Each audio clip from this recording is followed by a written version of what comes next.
The early morning light filtered through the sheer curtains of the apartment, casting a soft glow over the modest living room. The sounds of a baby's soft cooing and the clinking of dishes from the kitchen mingled with the distant hum of traffic outside. It was a typical morning for the Seo family, but beneath the surface of this seemingly ordinary day, tension simmered. Choi Bora, in her late 30s, stood in front of the bathroom mirror, her reflection a portrait of quiet discontent. Her long hair was tied back in a loose bun, and her face, though beautifully composed, bore the marks of sleepless nights and internal struggle. She worked as an English language instructor at a local institute, a job she once loved but now found monotonous. The students were bright, but the repetitiveness of lesson plans and the drudgery of grading papers had begun to wear on her. Bora's dissatisfaction was more than just professional, it seeped into her personal life as well. The apartment that was once a symbol of their successful life together now felt like a cage, its walls closing in with the weight of her unfulfilled dreams and the strain of her secret affair. Il-beom, Bora's husband, was a stark contrast to the woman who felt trapped in their domestic life. Once a high-flying banker, Min-ki had lost his job during the economic downturn. It was a blow that shook the foundation of their lives. Now, he occupied himself with domestic chores, cooking, cleaning, and caring for their infant daughter, Jiwon. His new role was a far cry from the boardroom meetings and financial forecasts he was accustomed to, but he embraced it with an almost stoic acceptance. Min-ki's days had transformed into a routine of making meals, tidying up, and watching soap operas and reading romance novels, a new pastime that offered him a form of escapism. These daily rituals were his way of coping with the loss of his previous life, a life that had been filled with power and prestige.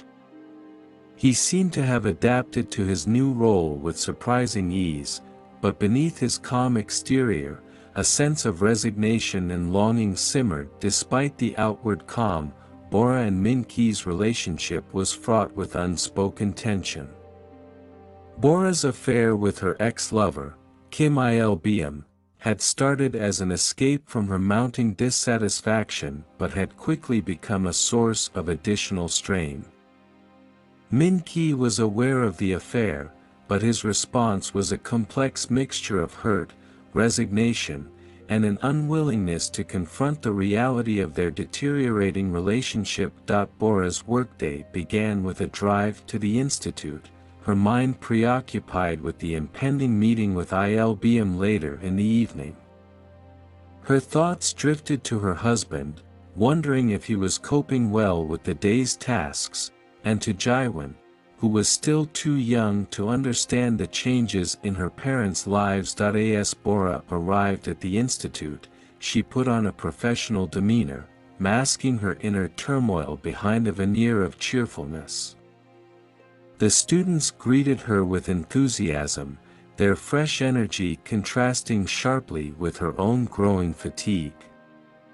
The lesson began, but her mind remained partially elsewhere, caught between the duties of her job, the strains of her marriage, and the dangerous allure of her affair. Back at home, Min-ki prepared dinner, his movements methodical and automatic.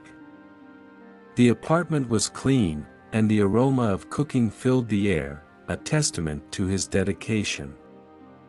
Yet, as he stirred the pot on the stove, his thoughts wandered to the soap opera he had been following, a melodramatic escape from his own reality. The evening would bring a reunion with Il-beom, and Bora's anxiety about the affair's potential exposure loomed over her. She knew that navigating this double life was becoming increasingly complicated, but the allure of her affair and the frustration with her marriage created a potent mix that she struggled to resist. In the end, the new normal of their lives was defined by this delicate balance of roles, secrets, and unmet desires. The facade of normalcy masked the underlying tensions and the cracks in their relationship that both Bora and Min-ki were either unwilling or unable to address directly. The consequences of their choices were yet to unfold, but the stage was set for a confrontation with their own reality. The apartment was quiet as Min-ki went about his evening routine. It was just past 6, and the scent of simmering vegetables filled the air. Jaewon was asleep in her crib, a soft, rhythmic rise and fall of her tiny chest visible through the slats. Min-ki's hands worked methodically as he stirred the soup on the stove, his mind drifting to the small, nagging thoughts that seemed to plague his days. That he had found a strange comfort in the repetitive nature of his tasks, cooking, cleaning, and tending to the baby. Each chore, while mundane, provided a sense of structure and purpose. But beneath this facade of normalcy, Min-ki's pride and identity had taken a significant blow. The transition from a high-powered banker to a full-time homemaker had not been easy, and while he had adjusted outwardly, the inner turmoil was palpable. His evenings were spent in the solitude of the apartment, where he often turned to his newfound hobbies, soap operas and romance novels. These escapist indulgences were a far cry from the sharp, high-stakes world of finance he once navigated, yet they offered him a semblance of distraction and comfort. He saw reflections of his own life in the melodramatic plotlines and romantic escapades, a bittersweet reminder of what once was and what might have been. Bora, on the other hand, was juggling the demands of her job and the clandestine nature of her affair with Il-beom. Their meetings were carefully orchestrated to avoid suspicion. Her work at the English Language Institute was a facade of normalcy and routine, but her real life played out in stolen moments of passion and secrecy. Their affair began with a mix of nostalgia and desire, a reconnection with someone who once knew her deeply. Il-beom, charming and assertive, was a stark contrast to Min-ki's quiet resignation. Bora found in him an escape from the routine, an exhilarating diversion that both excited and terrified her. Their meetings were furtive, often occurring in out-of-the-way cafes or anonymous hotel rooms. One such meeting took place late one afternoon, the sunlight casting long shadows through the window of their chosen hideaway. Bora and Il-beom sat across from each other, their conversation laced with the thrill of secrecy. Il-beom's eyes were intense, his presence commanding, a sharp contrast to the subdued and resigned Min-ki. "Have you thought about what I said?" Il-beom's voice was low, carrying a note of urgency. Bora sighed, her fingers tracing the rim of her coffee cup. "Yes, I've thought about it. But it's risky, Il-beom. If Min-ki finds out." Il-beom leaned in closer, his gaze unwavering.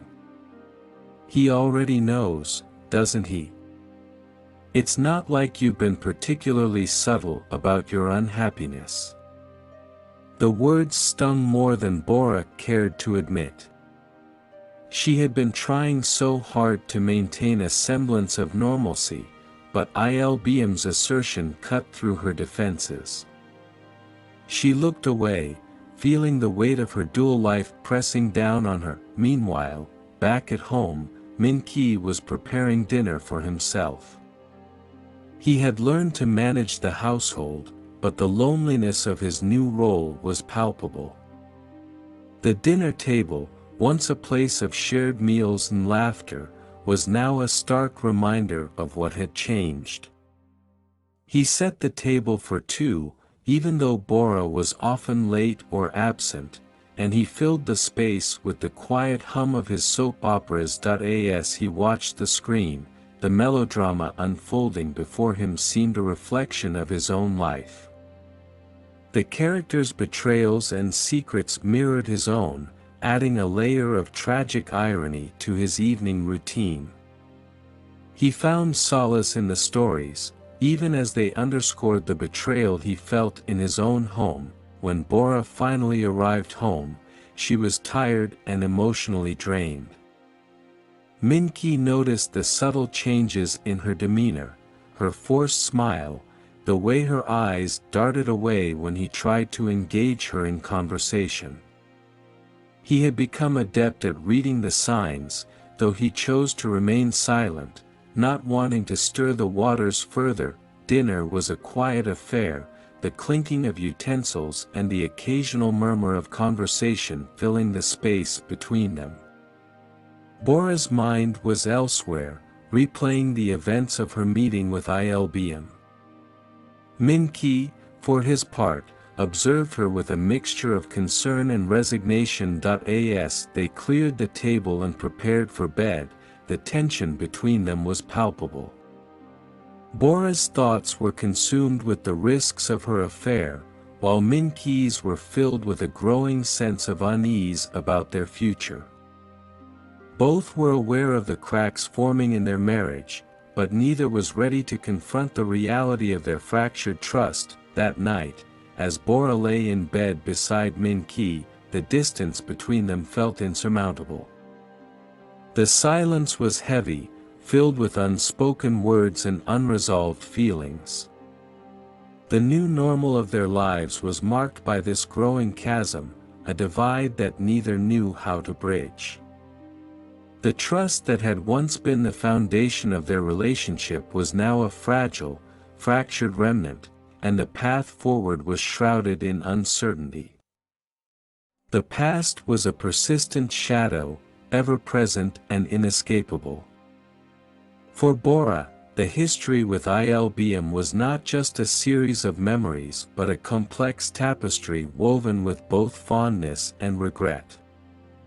Their connection had begun long before the confines of her current unhappy marriage, during a time when life seemed simpler and their futures more promising. Bora first met Il-beom in college. They were both students, ambitious and full of dreams, navigating the pressures of academic life and personal aspirations. Their initial connection was forged in late-night study sessions and shared ambitions, but it quickly evolved into something deeper. Il-beom was charismatic and driven, traits that complemented Bora's own intensity. They had a bond that seemed unbreakable, built on mutual respect and a deep emotional connection. Their relationship was passionate and intense, characterized by a blend of intellectual stimulation and physical attraction. They were inseparable during their college years, finding solace in each other's company amid the chaos of academic and personal challenges. Bora often reminisced about those times with a sense of longing and nostalgia, remembering the joy and spontaneity that had marked their relationship. But as graduation approached, reality began to set in. Il-beom had ambitious plans of his own, while Bora was faced with a decision about her future. Their paths diverged, and although they promised to stay in touch, the pressures of life and the demands of their respective careers caused a gradual drift. Their once fiery connection cooled into occasional contact in a series of heartfelt but infrequent exchanges. Years later, Bora had married Min-ki, and Il-beom had his own life and relationships. Yet, the unresolved feelings between them lingered beneath the surface. When Il-beom reappeared in Bora's life, it was as if the years had melted away, revealing the same intense connection they once shared. Their affair had begun unexpectedly. A chance encounter at a mutual friend's party had rekindled the old spark. They had spoken for hours, reminiscing about the past and discussing their current lives. The conversation had quickly turned personal, and before Bora knew it, she found herself entangled in an affair that she had never intended to reignite. The affair started as an escape, a way to cope with the monotony and dissatisfaction of her current life. Il-beom's presence was a reminder of a time when she felt truly alive and valued. The emotional and physical intimacy they shared was intoxicating, offering a fleeting respite from the routine of her marriage and the responsibilities of her domestic life. Yet, as the affair progressed, Bora's internal conflict grew more pronounced. She struggled with feelings of guilt and shame, haunted by the knowledge that her actions were hurting Min-ki, who had already been dealt a significant blow by the loss of his job and the shift in their dynamic. Bora's heart ached at the thought of Min-ki's quiet suffering, his acceptance of his new role as the primary caregiver, and the sacrifices he had made. Each meeting with Il-beom brought a mix of exhilaration and anxiety. The excitement of their secret rendezvous was tempered by a growing fear of discovery. Bora was constantly on edge, worried that the affair would come to light and irrevocably damage her life and the lives of those she cared about. The emotional weight of the affair was further compounded by Bora's internal struggle. On one hand, there was a deep-seated desire to hold on to the passion and connection she had with Il-beom, a reminder of a part of herself that felt lost. On the other hand, there was the profound sense of responsibility and duty towards Min-ki and their daughter, Jiwon. Bora's conflicted emotions were mirrored in the small, everyday moments of her life. The smile she forced in the presence of her husband was a stark contrast to the genuine joy she felt with Il-beom. The conversations with Min-ki, while polite and civil, felt hollow and strained, lacking the warmth and intimacy that once defined their relationship. One particularly telling moment occurred during a quiet evening at home. Bora was alone, her thoughts consumed by the complexity of her situation. She found herself staring at a photograph of her and Min-ki, taken during happier times. The image was a painful reminder of what they had lost, and the contrast with the vibrant memories of her time with Il-beom was jarring. In her solitude, Bora questioned the choices she had made and the path she was on.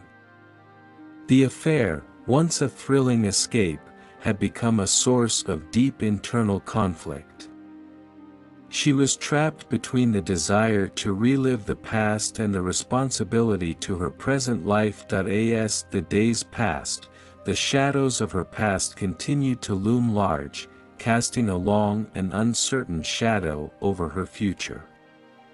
Bora was caught in a web of her own making, struggling to reconcile her actions with her sense of self and her obligations to those she loved. The lingering shadows of her history with Il-beom were a constant reminder of the choices she had made and the consequences she would ultimately face. The city was cloaked in twilight as Bora navigated through the maze of bustling streets on her way to another clandestine meeting with Il-beom. Her mind was occupied with the complexities of her life, her responsibilities as a mother, the strains of her marriage, and the unrelenting pressure of maintaining a secret affair. Each step towards the rendezvous felt heavier than the last, the excitement of their encounters increasingly overshadowed by a growing sense of unease. Il-beom's demands had escalated. What had started as a relatively discreet affair had morphed into a series of increasingly intense and urgent meetings. Il-beom seemed to grow more possessive and insistent, pushing Bora's boundaries in ways that were both thrilling and unsettling. His need for more of her time and attention was palpable, and his expectations were becoming harder to meet without raising suspicions. During their last meeting, Il-beom had voiced his frustration more bluntly. "I need more from you, Bora. This secrecy, it's driving me crazy. We can't keep doing this half-heartedly.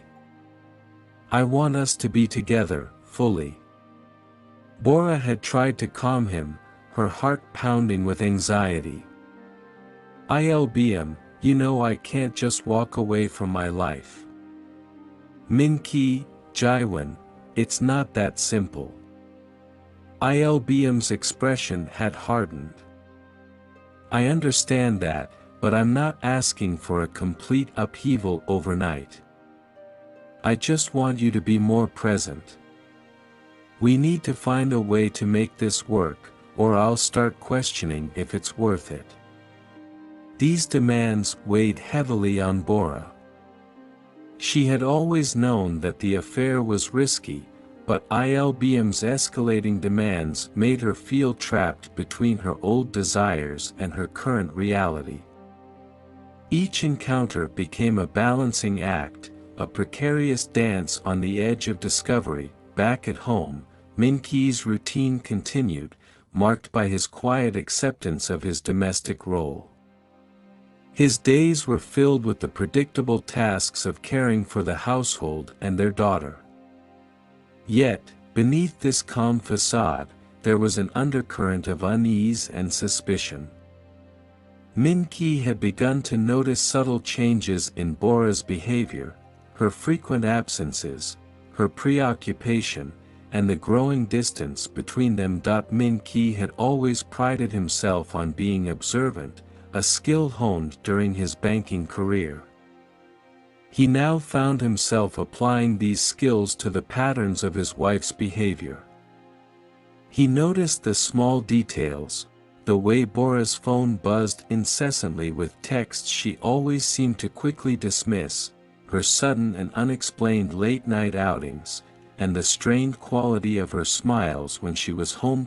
One evening, Min-ki was cleaning the living room when he stumbled upon a misplaced item, an elegant scarf he didn't recognize. It was draped over the back of the sofa, and its presence stirred a mix of curiosity and suspicion. He picked it up, his mind racing with questions. The scarf was too elegant, too distinctive to belong to him or their baby. His thoughts immediately went to the possibility of another man in Bora's life. Min-ki's suspicions grew as the days went by. He began to observe Bora more closely, noting her increasing preoccupation and the stress etched on her face. During dinner, he would ask seemingly innocuous questions about her day, only to be met with vague and evasive responses. Bora's ability to mask her inner turmoil was impressive, but Min-ki could sense the cracks in her facade. One particularly telling moment occurred when Min-ki found Bora's phone unattended. He hesitated for a moment before his curiosity got the better of him. Scrolling through her messages, he saw a series of text exchanges with a contact named B. The messages were flirtatious and charged with an intimacy that made Min-ki's heart sink. The final message, a request to meet at a specific location and time, confirmed his fears. The discovery was both shocking and painful for Min-ki. He had long suspected that something was amiss, but seeing the evidence of an affair in black and white was a crushing blow. The trust he had worked so hard to maintain was shattered, and he felt a profound sense of betrayal. That night, as Bora prepared for yet another meeting with Il-beom, Min-ki was left to grapple with the painful truth. The boundaries of their relationship had been tested beyond repair, and he was faced with a decision about how to confront the situation. He knew he could no longer ignore the signs or pretend that everything was fine. In her final moments before leaving, Bora sensed a shift in the atmosphere at home. Min-ki's silence was heavy, laden with unspoken questions and unresolved tension. She didn't realize that her world was about to shift dramatically. As Min-ki prepared to address the growing cracks in their relationship, the stage was set for a confrontation, one that would force Bora and Min-ki to confront the realities of their fractured marriage and the boundaries that had been tested to their breaking point. The affair, once a secret refuge, was now a source of mounting conflict and imminent confrontation. The days passed in a blur of mounting tension and silent dread. Bora found herself caught in the exhausting cycle of managing her affair with Il-beom while desperately trying to maintain the facade of a normal life at home. Every action, every word she spoke, was calculated to avoid suspicion. But the weight of the secret she carried was becoming unbearable, and the cracks in her carefully constructed life were beginning to show. At the English Language Institute, Bora's colleagues noticed a change in her demeanor. She was more withdrawn, often lost in thought, her usual warmth replaced by a distant, distracted air. Her work, once a source of pride and fulfillment, had become just another stage where she performed her role as the dutiful employee and caring mother. But beneath the surface, Bora was consumed by the constant fear that her dual life would come crashing down at any moment. Each time she met Il-beom, the thrill was tempered by a growing anxiety. Their meetings were no longer carefree and passionate. Instead, they were tinged with a sense of urgency and desperation.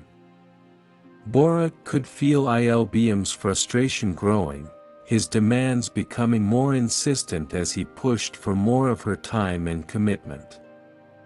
He wanted more from her, more than she could give without completely unraveling her life. One evening, as they sat together in a dimly lit restaurant, Il-beom reached across the table and took her hand, his eyes searching hers. "Bora, we can't keep doing this forever. You need to make a decision. I can't be a part-time lover. I want us to be together, fully. I'm tired of hiding." Bora pulled her hand away, her heart pounding. She knew Il-beom was right, the affair had reached a tipping point. But the thought of leaving Min-ki and the life they had built together filled her with a deep sense of fear and guilt. The idea of breaking apart her family, of hurting Min-ki and Jaewon, was unbearable. "I need time, Il-beom," Bora whispered, her voice trembling. "I can't just walk away from everything. Please, just give me some time to figure things out." Il-beom's expression hardened, and for a moment, Bora feared he would push her further. But then he sighed and nodded, though the tension between them was palpable. "All right, Bora. I'll give you time. But not forever." As Bora returned home that night, her mind was a whirlwind of conflicting emotions.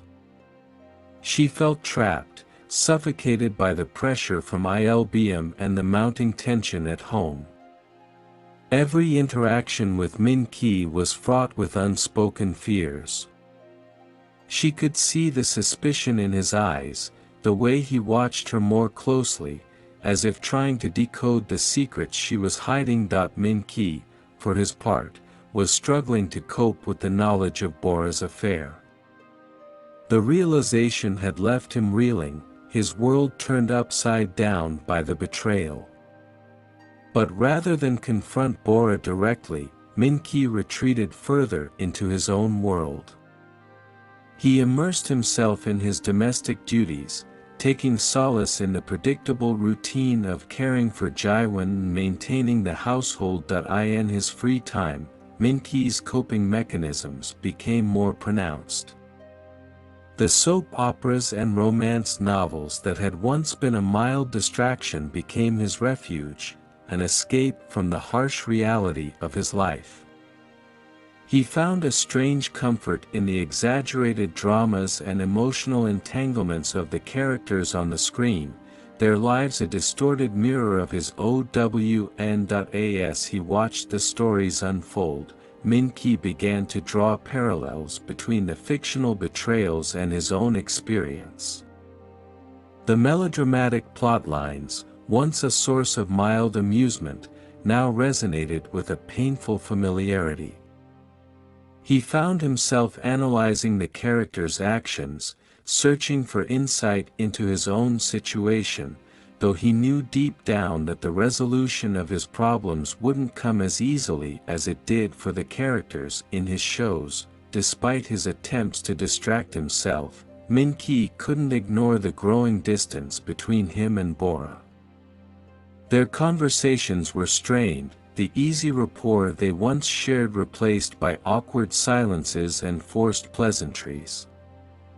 The trust that had once been the foundation of their relationship was now a fragile, fraying thread, stretched to its limit by the weight of unspoken fears and unresolved tensions. One evening, as they sat together in the living room, the silence between them was deafening. Bora was on edge, her mind racing with thoughts of Il-beom and the precarious balance she was trying to maintain.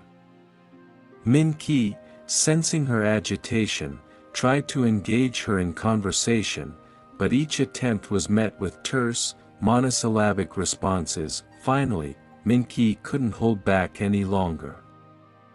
"Bora," he said quietly, his voice tinged with a mixture of sadness and resignation, "is there something you're not telling me? I feel like we're drifting apart." Bora froze, her heart skipping a beat. She had known this moment was coming, but hearing the words from Min-ki's lips filled her with a deep sense of dread. She opened her mouth to respond, but the words caught in her throat. How could she possibly explain the tangled web of emotions and deceit that had brought them to this point? Instead, Bora forced a smile, though it didn't reach her eyes. "No, Min-ki," she said softly, "everything's fine. I've just been stressed with work and other things. But we're okay. We'll get through this." Min-ki nodded slowly, though he wasn't convinced. He could see the strain in Bora's expression, the way her hands trembled slightly as she spoke. But he didn't press her further. Deep down, he feared that if he pushed too hard, the fragile peace they had would shatter completely. That night, as they lay side by side in bed, the distance between them felt insurmountable. Bora was haunted by the choices she had made, the lies she had told to keep her affair hidden. Min-ki, meanwhile, was consumed by the knowledge that his marriage was slipping away from him, his fears and suspicions gnawing at him in the dark. The unspoken fears between them grew larger with each passing day, casting long shadows over their lives. Bora was torn between her duty to her family and the forbidden love that had rekindled her sense of self. Min-ki was trapped in a cycle of denial and self-blame, desperately trying to hold on to the remnants of his marriage while knowing, deep down, that something fundamental had been broken. The tension between them was like a storm on the horizon, looming ever closer, threatening to destroy everything in its path. But for now, they continued to play their roles, keeping up appearances while the truth simmered beneath the surface, waiting for the moment when it would all come crashing down. The sound of the TV hummed softly in the background as Min-ki sat on the couch, his eyes fixed on the screen. He had spent more and more time absorbed in the melodramatic world of soap operas and romance novels, finding a strange solace in their exaggerated portrayals of love, betrayal, and redemption. What had once been a mere distraction had now become a daily ritual, a way for him to escape the harsh realities of his own life. The plotlines were often absurd, the characters' actions exaggerated to the point of being almost comical, but Min-ki found himself drawn to them nonetheless. In the over-the-top dramas, he saw echoes of his own life, twisted and distorted, yet somehow familiar. The betrayals, the heartbreaks, the desperate attempts to keep relationships from falling apart, it all resonated with him in a way that was both comforting and unsettling. One of his favorite shows was Love's Dilemma, a long-running soap opera filled with endless twists and turns. The main character, a wealthy businesswoman named Han-ol, was entangled in a tumultuous relationship with her husband, a man who was hiding a secret affair. As the episodes unfolded, Min-ki couldn't help but see himself and Bora in the characters on the screen. The parallels were uncanny: Han-ol's suspicion, her husband's guilt-ridden attempts to maintain the facade of a happy marriage, the looming threat of exposure. Min-ki watched as Han-ol confronted her husband, her voice trembling with a mix of anger and sorrow. "How could you do this to me? After everything we've been through," she demanded, her eyes filled with tears. Her husband, cornered and ashamed, struggled to come up with an explanation, his lies crumbling under the weight of her accusations. As Min-ki watched the scene unfold, he couldn't help but imagine himself in the husband's place, but from the opposite perspective. How would Bora react if she knew that he was aware of her affair? Would she be like Han-ol's husband, scrambling to justify her actions? Or would she finally admit the truth and end the charade they had been living? These thoughts consumed Min-ki, making it harder for him to distinguish between the drama on the screen and the reality of his own life. The lines blurred as he became more engrossed in the fictional world, finding himself analyzing the characters' motivations, their actions, and the consequences that followed. It wasn't just the soap operas that captivated him. Min-ki also found solace in romance novels, their pages filled with stories of forbidden love, unrequited feelings, and complicated relationships. The novels offered a different kind of escape, one that allowed him to immerse himself in the inner thoughts and emotions of the characters, to feel their joys and sorrows as if they were his own. One novel in particular stood out to him, Whispers of the Heart. The story centered around a woman named Soo-jin, who was torn between her love for her husband and her lingering feelings for an old flame who had re-entered her life. The parallels to Bora's situation were impossible to ignore, and Min-ki found himself empathizing with both Soo-jin and her husband, each trapped by their own desires and fears. As he read, Min-ki couldn't help but wonder if Bora felt the same way as Soo-jin. Was she caught between her past with Il-beom and her present with him?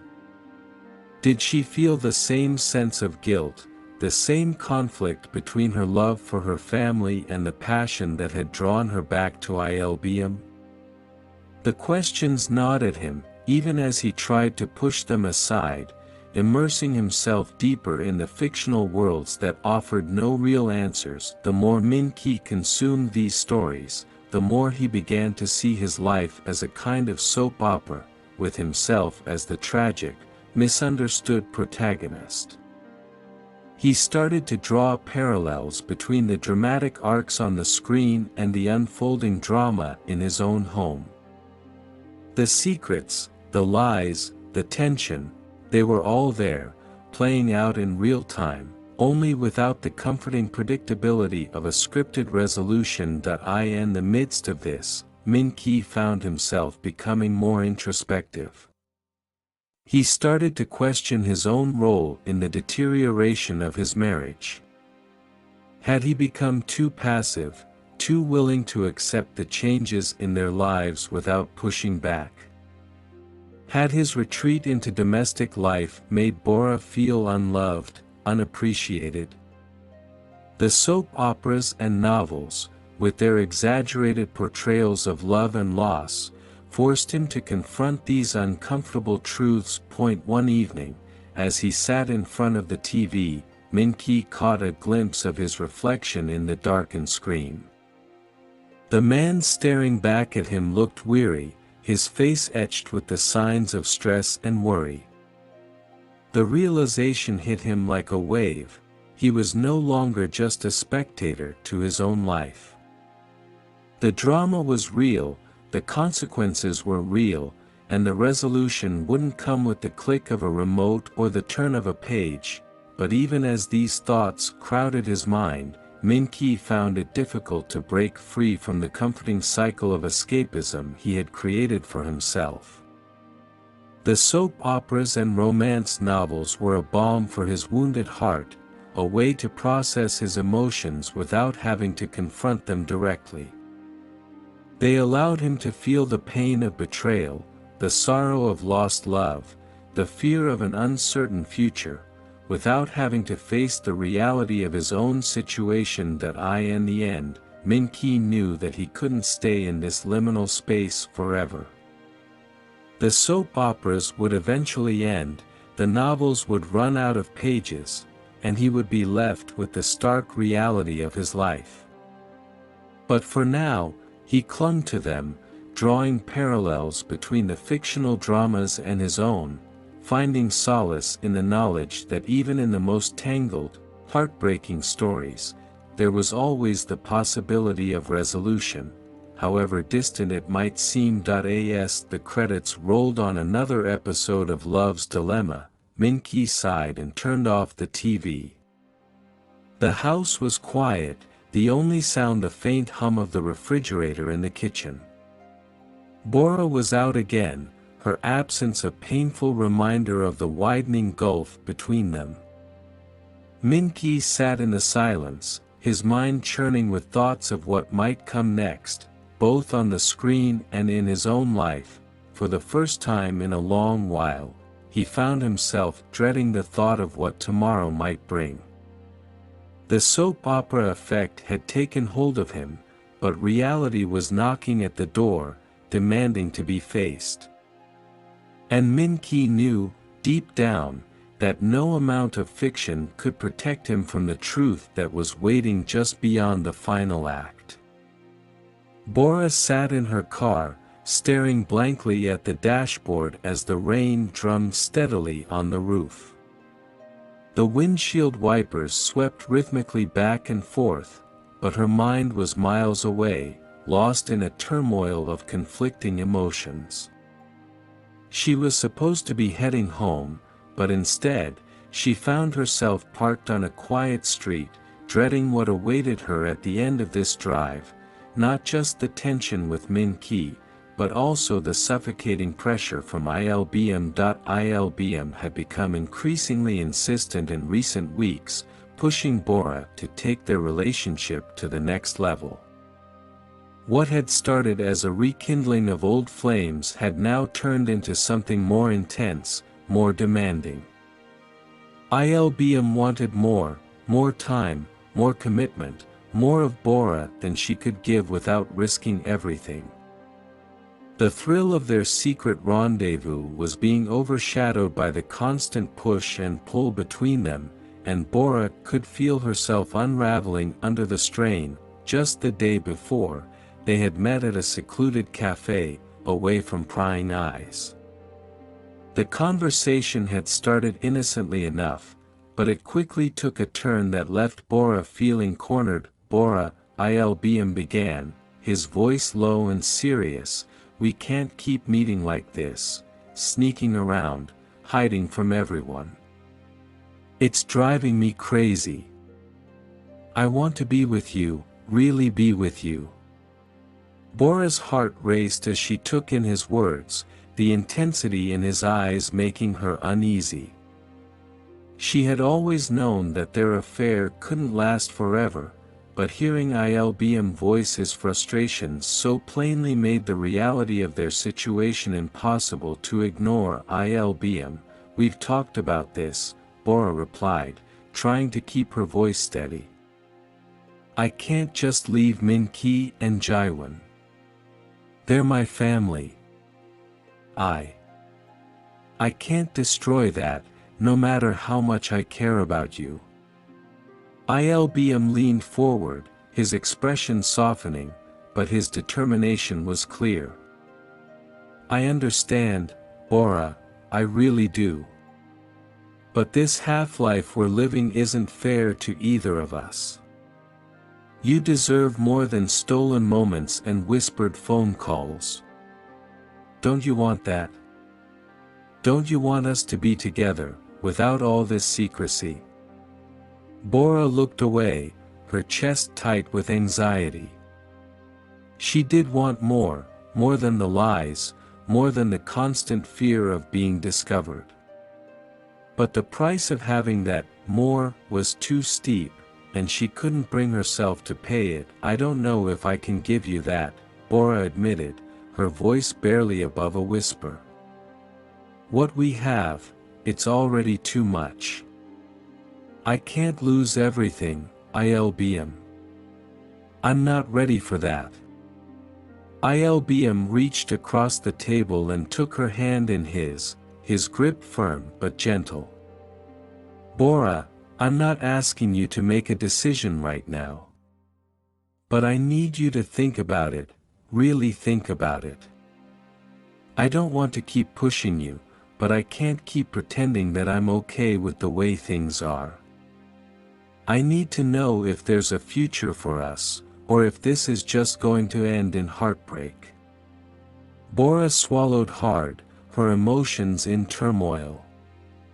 She cared deeply for Il-beom, and in many ways, he filled a void in her life that she hadn't even realized was there.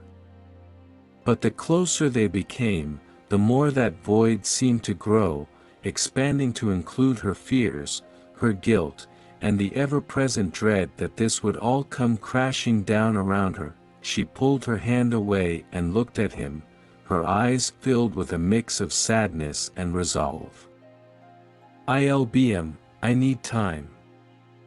I need space to figure out what I really want. But I can't promise you anything, and I don't want to lead you on.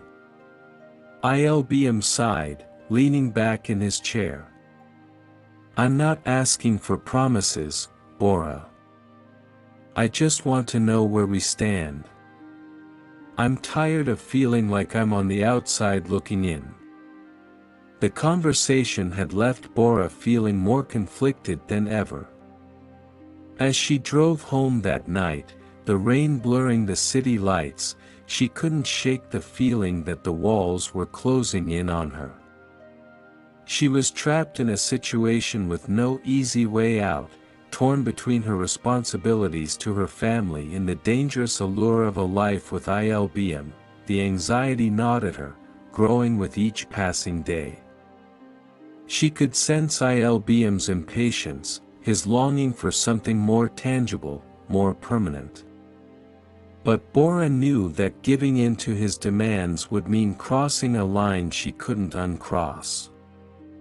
It would mean risking everything, her marriage, her child, her entire world, for a love that, while intoxicating, was also fraught with peril. At home, the tension between Bora and Min-ki was palpable, though neither of them spoke of it.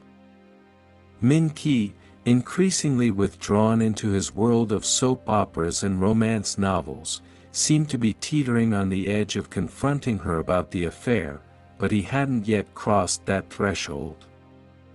Bora feared the day he would, knowing that any confrontation would only add fuel to the fire burning within her. As Il-beom's pressure mounted, Bora found herself withdrawing further into herself, trying to maintain the delicate balance she had created. but the cracks were beginning to show. Her anxiety manifested in small, telltale signs: a trembling hand, a distracted gaze, a nervous laugh that belied the storm brewing inside her. One afternoon, as she was preparing dinner, Min-ki entered the kitchen, his presence startling her. He watched her for a moment, his expression unreadable. Before speaking, "You've been distracted lately," Min-ki said quietly, his voice lacking the usual warmth. "Is everything all right?" Bora froze, her back to him, the knife in her hand hovering over the vegetables she was chopping. She forced herself to take a deep breath, to calm the racing thoughts in her mind. "Just tired," she replied, keeping her tone as even as possible. "Work has been stressful." Min-ki didn't respond right away, and Bora could feel his eyes on her, as if he were searching for something, an answer, a clue, anything that would explain the growing distance between them. But instead of pressing her further, he simply nodded and left the kitchen, leaving Bora alone with her thoughts. The push and pull between Bora and Il-beom, between her desires and her responsibilities, was becoming unbearable. She knew she couldn't keep this up forever, that something had to give. But every time she tried to imagine a way out, all she saw was a maze of consequences, each more devastating than the last. As Bora lay in bed that night, staring up at the ceiling, she couldn't shake the feeling that she was standing on the edge of a precipice.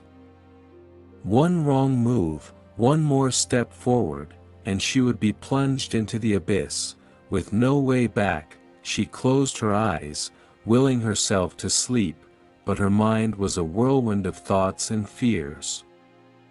Il-beom's voice echoed in her head, his pleas for more, for something real, something lasting. But Bora couldn't give him that, not without destroying everything she had fought so hard to build. The push and pull continued, an endless dance of desire and fear, of love and betrayal. And as the days passed, Bora knew that the time would come when she would have to choose, to give in to the pull or to push back with everything she had. But for now, she was caught in the middle, her heart torn in two, as the storm gathered strength around her. Bora's hands shook as she fumbled with the lock to her front door. Her heart pounded so loudly in her chest that she could barely hear the sound of the key turning.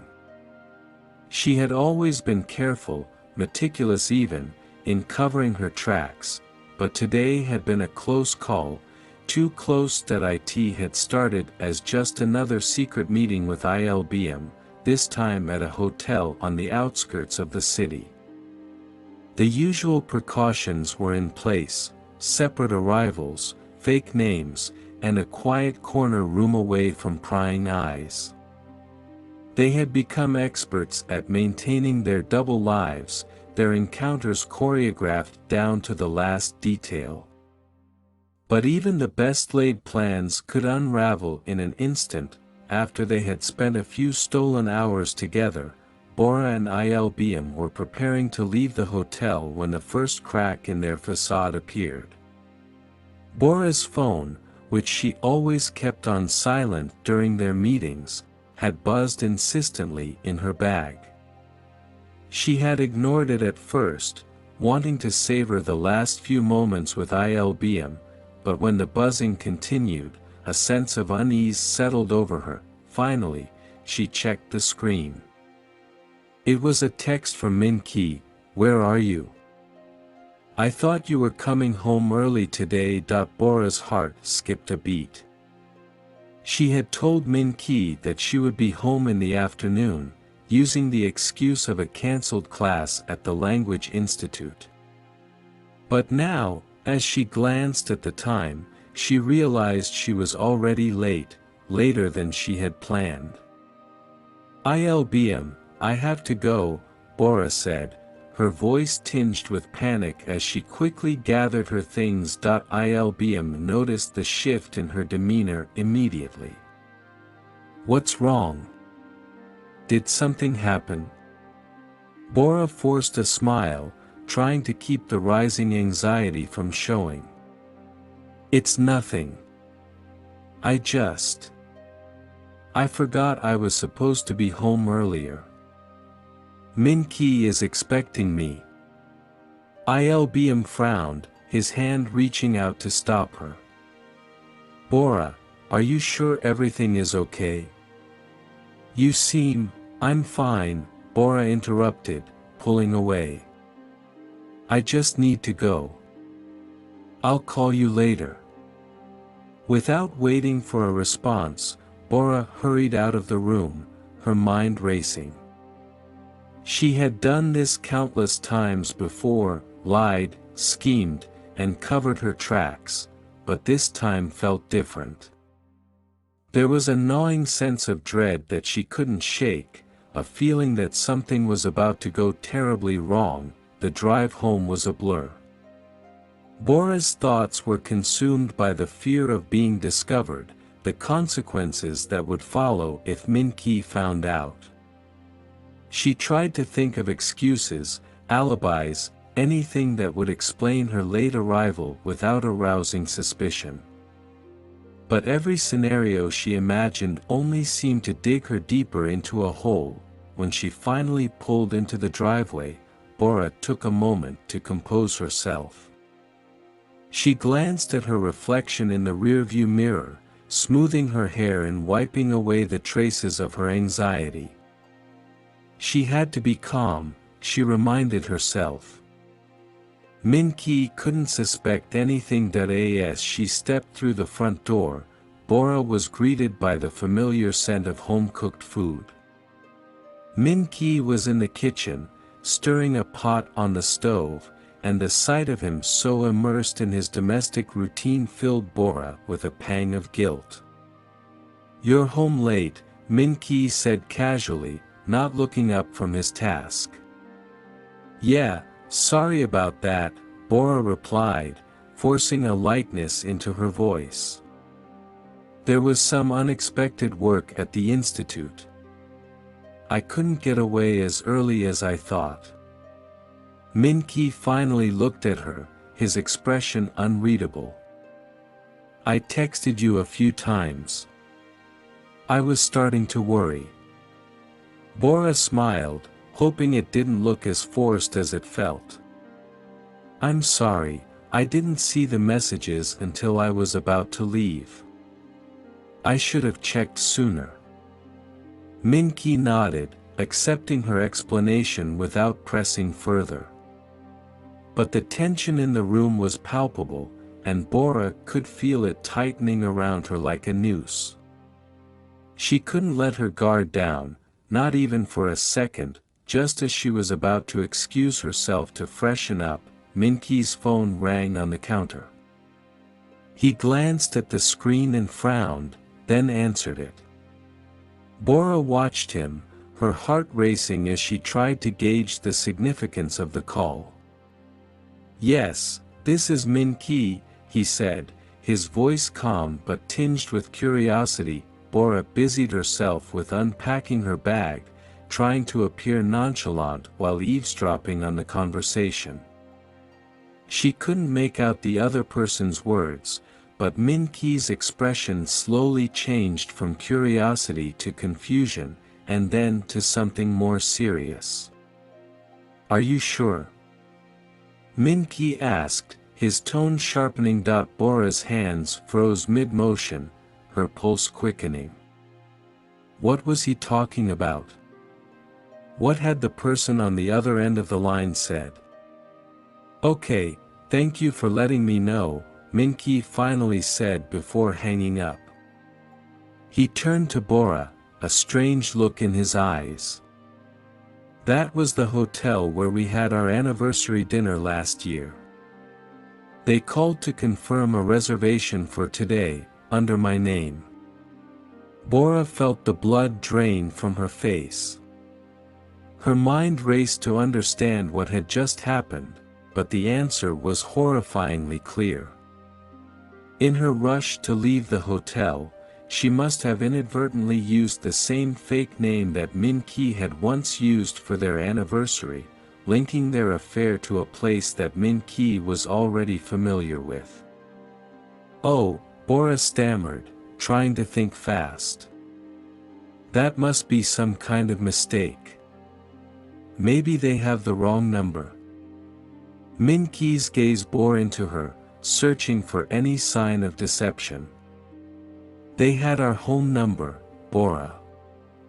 And they mentioned our anniversary." Panic surged through Bora, but she fought to keep her composure. "I don't know how that happened, Min-ki. Maybe it's a mix-up in their system.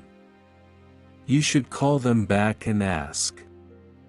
For a long moment, Min-ki didn't say anything. The silence stretched between them, thick with tension. Bora could feel her carefully constructed world teetering on the brink of collapse. But just when she thought he was going to press further, Min-ki shook his head, his expression softening. "Maybe you're right," he said, though his tone was uncertain. "It's probably just a mistake. I'll call them back later." Relief flooded through Bora, but it was short-lived. She knew this incident had brought her perilously close to being exposed, and the near miss had shaken her to the core. She couldn't afford any more mistakes. Later that night, after Min-ki had gone to bed, Bora took desperate measures to cover her tracks. She deleted all the text messages and call logs from her phone, erased the reservation from the hotel's system, and changed her meeting place with Il-beom to a less conspicuous location. She even considered ending the affair altogether, but the thought of losing Il-beom left her feeling hollow. As Bora lay in bed, staring up at the ceiling, the weight of what she had almost lost pressed down on her. She knew she was playing a dangerous game, one that could end in disaster if she wasn't careful. But even as the anxiety gnawed at her, she couldn't bring herself to let go of Il-beom. The push and pull of their relationship had become an addiction, one that she couldn't quit, no matter the cost. But now, more than ever, Bora knew she had to be vigilant. The walls were closing in, and one more slip-up could bring everything crashing down. She had managed to avert disaster this time, but she wasn't sure how many more close calls she could survive. Min-ki sat alone in the dimly lit living room, the flickering light from the television casting long shadows across the walls. The show on the screen was a familiar one, a soap opera he had watched countless times before, but tonight, his mind was elsewhere.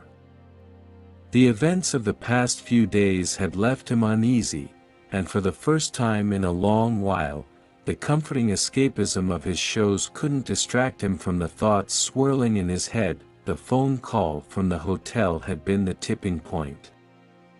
At first, Min-ki had wanted to believe Bora's explanation, to dismiss the incident as a simple mistake, but something inside him wouldn't let it go.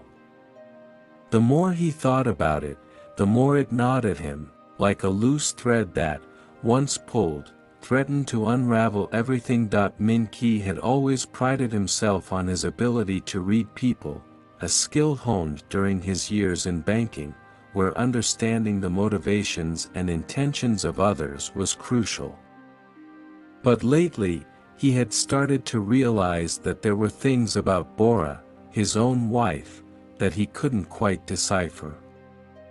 She had become distant, secretive, and though she tried to hide it, Min-ki could sense the tension simmering beneath the surface. He had noticed the subtle changes in her behavior long before the hotel incident.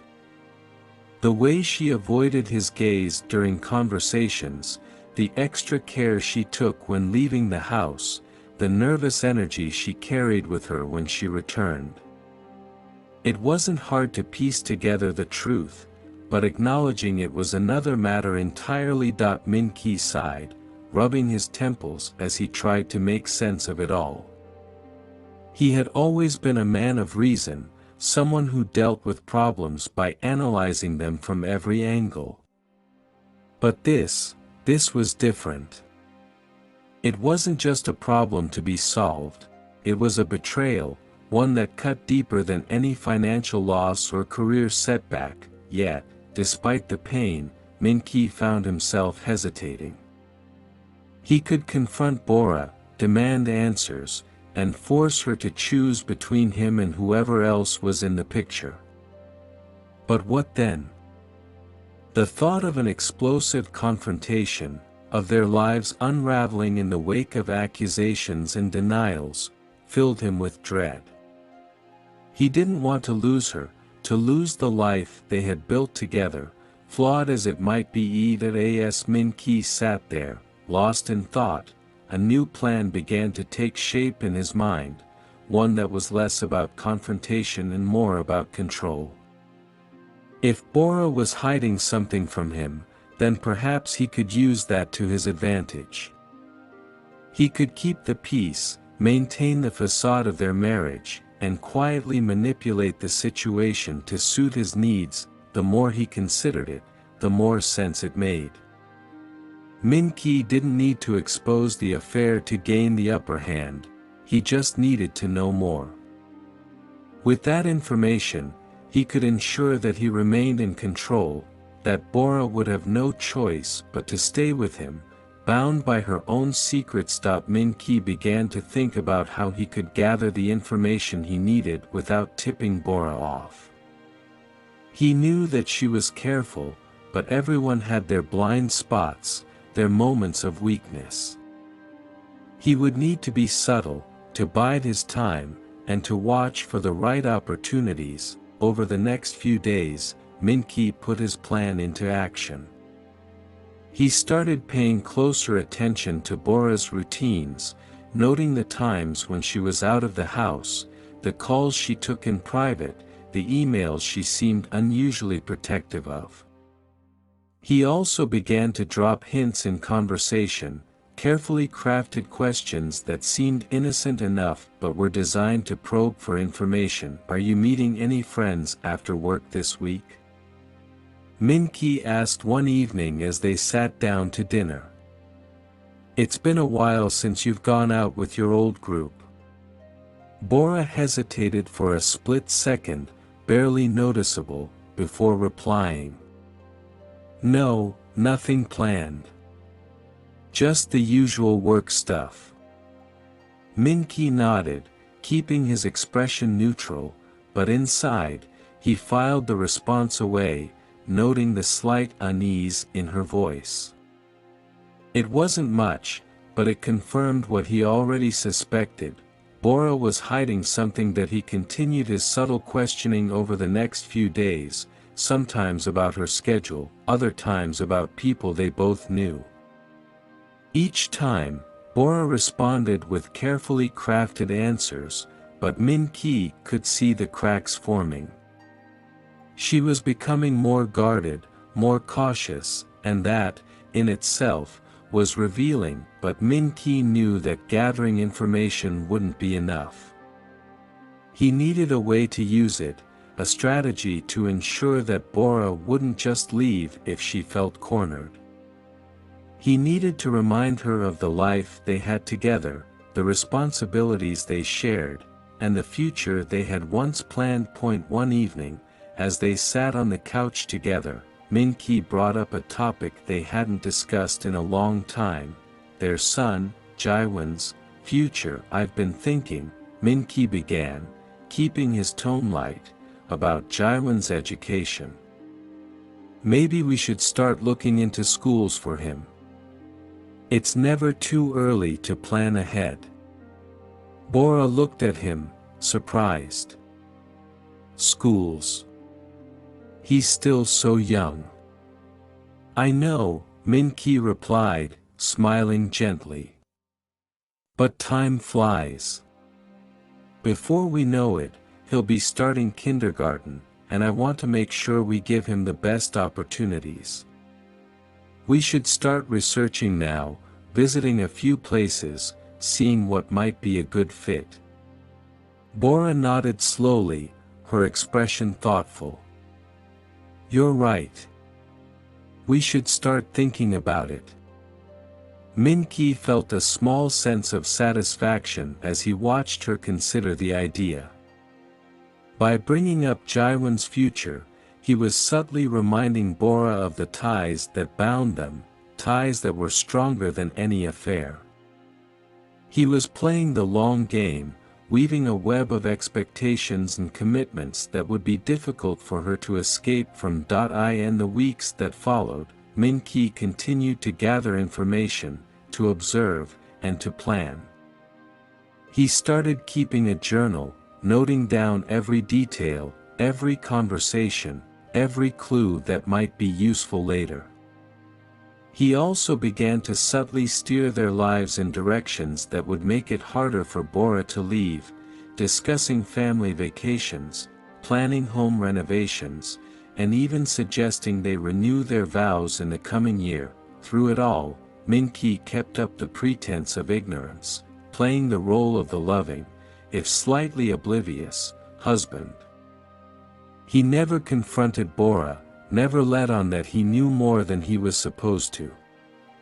Instead, he let her believe that she was still in control, that her secrets were safe, but deep down, Min-ki knew that the power dynamic between them was shifting.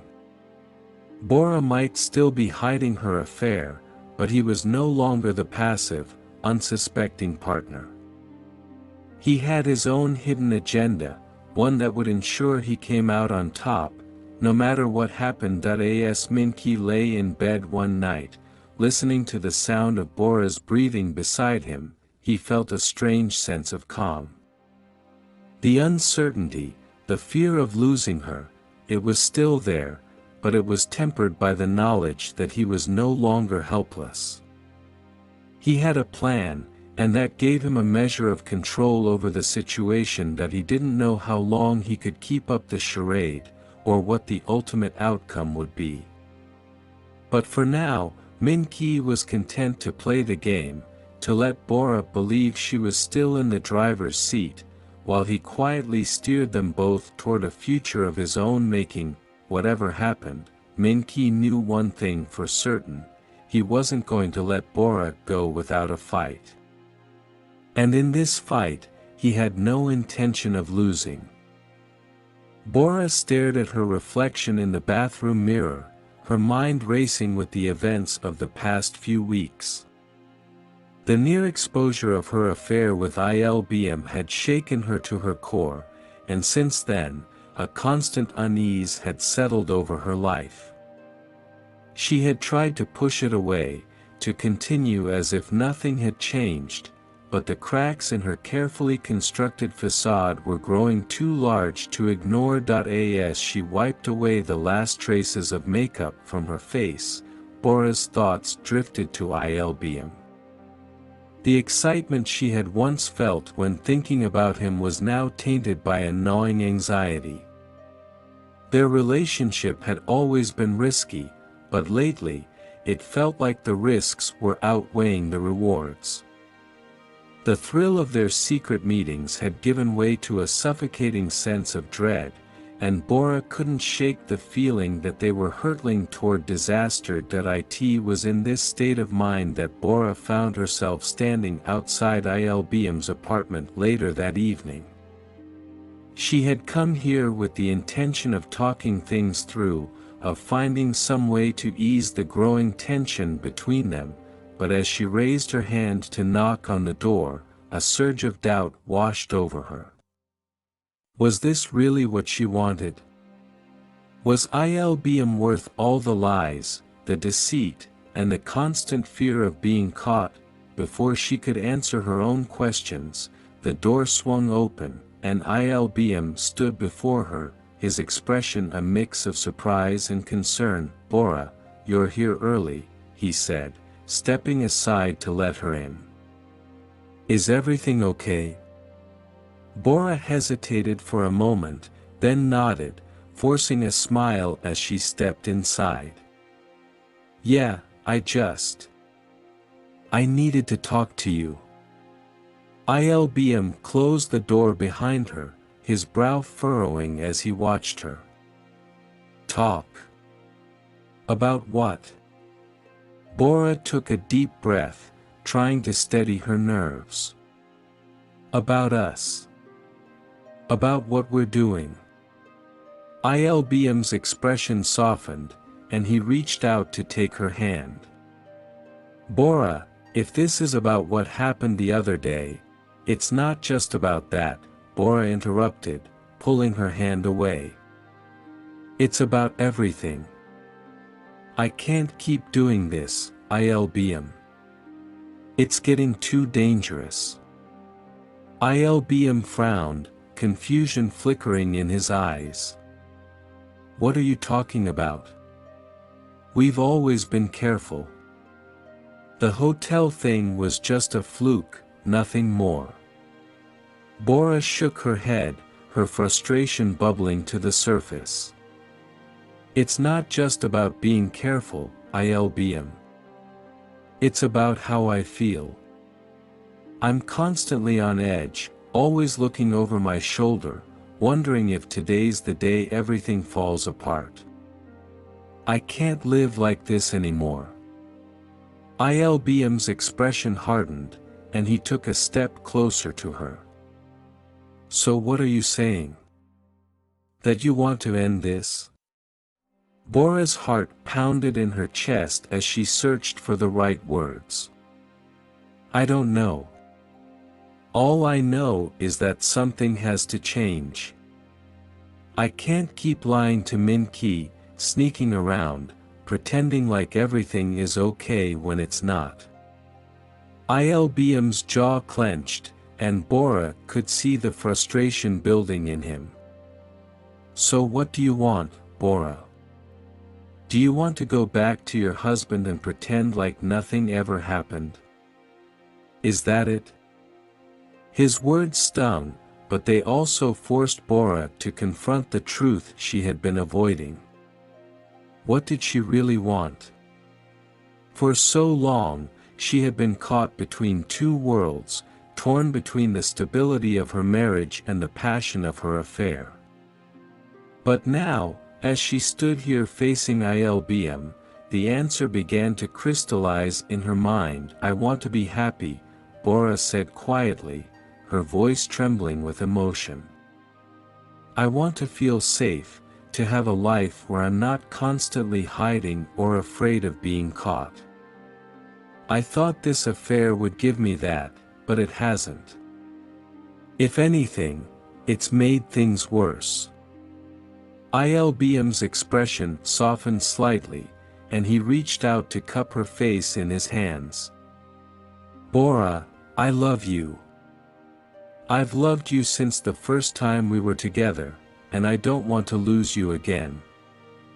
But if this is too much for you, if you need to take a step back, I understand. Bora closed her eyes, leaning into his touch as tears welled up in her eyes. She had wanted to hear those words from him for so long, but now that she had, they didn't bring her the comfort she had expected. Instead, they only deepened the sense of conflict within her. I love you too, Bora whispered, her voice choked with emotion. But I don't know if love is enough anymore. We can't keep going on like this, Il-beom. Something has to give. Il-beom's hands dropped to his sides, and he took a step back, his expression a mixture of hurt and resignation. So what do we do? Do we end it? Bora bit her lip, the weight of the decision pressing down on her. She knew that whatever choice she made, there would be consequences, consequences she wasn't sure she was ready to face. But as she looked into Il-beom's eyes, she realized that she couldn't keep living in limbo, caught between two lives that were tearing her apart. "I think we need to take a break," Bora finally said, her voice barely above a whisper.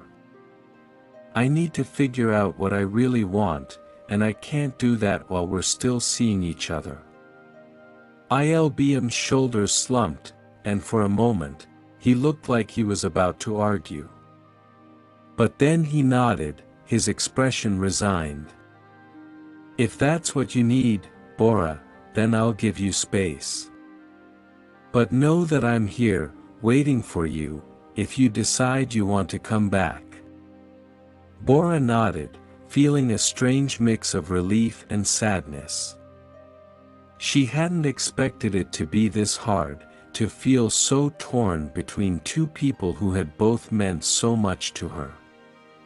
But deep down, she knew that this was the only way forward, the only way to regain control of her life and figure out what she truly wanted. As she turned to leave, Il-beom reached out and gently took her hand.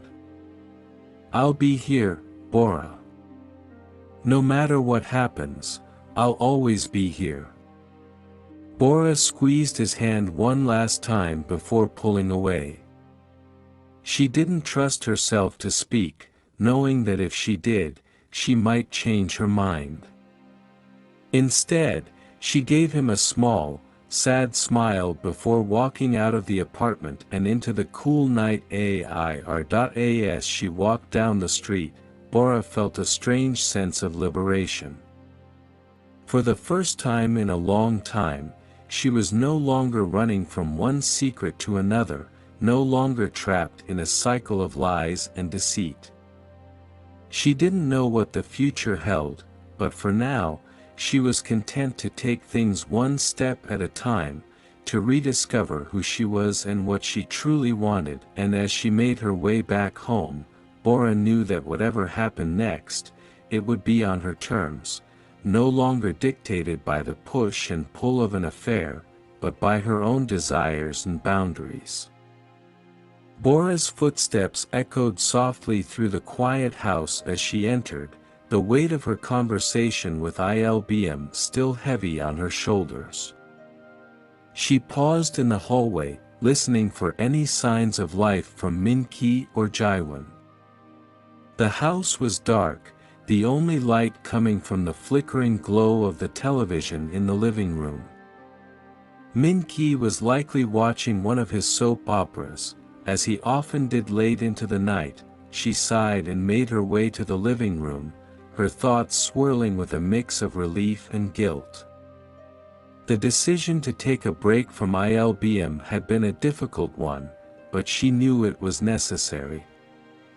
Yet, as she approached the doorway, Bora couldn't shake the feeling that she was walking into another storm, one that had been brewing for far too long. Min-ki sat on the couch, his eyes fixed on the screen, but Bora could tell he wasn't really watching.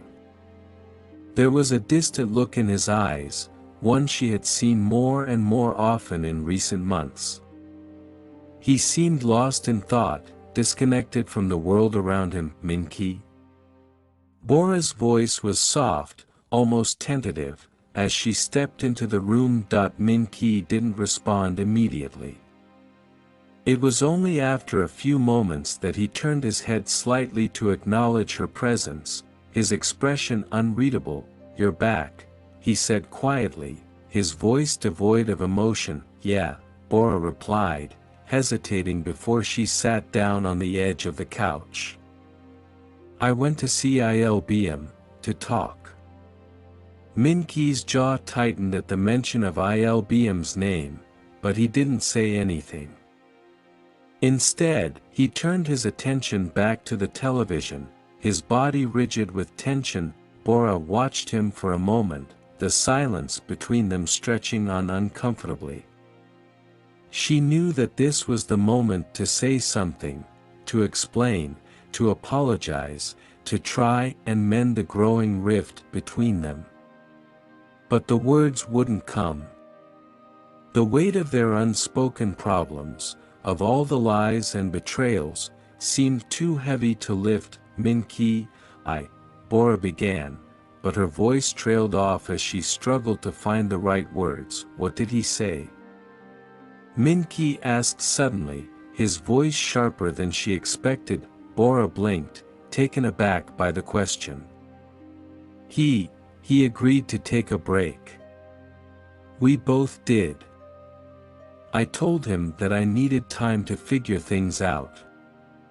Min-ki's eyes narrowed slightly, and he finally turned to look at her fully.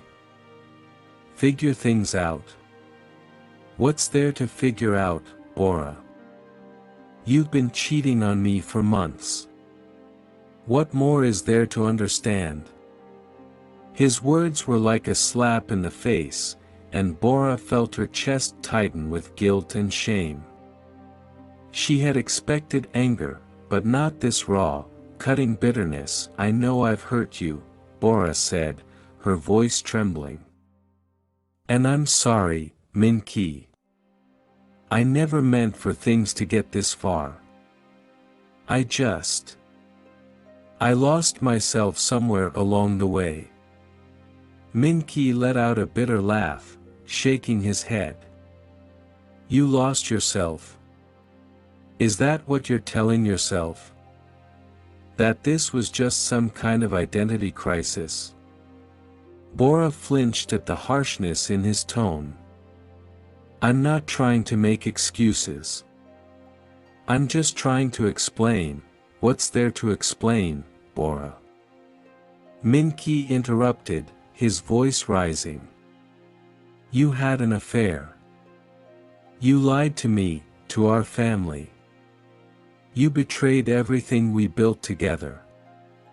How do you expect me to just listen to your explanations? Tears welled up in Bora's eyes as she listened to the pain in Min-ki's voice. She had never seen him like this, so broken and angry. It was as if all the emotions he had been holding back for so long were finally spilling out, and there was nothing she could do to stop it. I know, Bora whispered, her voice choked with emotion. I know I've destroyed your trust, and I don't expect you to forgive me easily. But I want to make things right, Min-ki. I want to try. Min-ki's eyes blazed with a mix of anger and hurt. Make things right? How? By breaking up with Il-beom and pretending like everything's fine? Do you really think that's enough? Bora shook her head, tears streaming down her face. I don't know, Min-ki. I don't know what's enough. But I'm willing to do whatever it takes to fix this. Min-ki's expression softened slightly, but the pain in his eyes remained. I wish I could believe you, Bora. I really do. But every time I look at you, all I can see is the lies. How am I supposed to trust you again? Bora's heart broke at his words, and she reached out to touch his hand, but he pulled away, his body trembling with emotion. The rejection stung, but Bora didn't pull back. She needed to say what was on her mind, to try and reach him, even if it hurt. I know it won't be easy, Bora said, her voice barely above a whisper. But I want to try. I want to be the wife you deserve, the mother Jaiwan needs. I'm not asking you to forget what I did, but please, Min-ki, don't give up on us. Min-ki closed his eyes, his shoulders slumping as if the weight of their situation was finally too much to bear. When he spoke again, his voice was strained, barely holding back the flood of emotions threatening to overwhelm him. I've been trying, Bora, Min-ki said, his voice cracking. I've been trying so hard to keep it together, to pretend like everything's okay for Jaiwan's sake. But I don't know how much more I can take. Every day feels like a battle, and I'm so tired. Bora's tears flowed freely now, her heart aching at the sight of her husband's pain. She wanted to comfort him, to hold him and tell him that everything would be all right, but she knew that it wouldn't be that simple. The fractures in their relationship ran deep, and it would take more than words to heal them. Min-ki, Bora began, her voice trembling.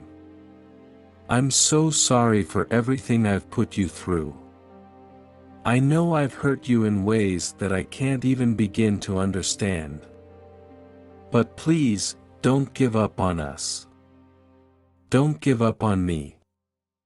Min-ki's eyes glistened with unshed tears as he looked at her, his expression a mix of anger, hurt, and something else, something that looked like desperation. For a moment, Bora thought he might break down completely, that the walls he had built around his emotions would finally crumble. But then, with a deep, shuddering breath, Min-ki turned away from her, his shoulders trembling with barely controlled emotion. I don't know if I can do this anymore, Bora, Min-ki said, his voice breaking. I don't know if I can keep pretending like everything's okay when it's not.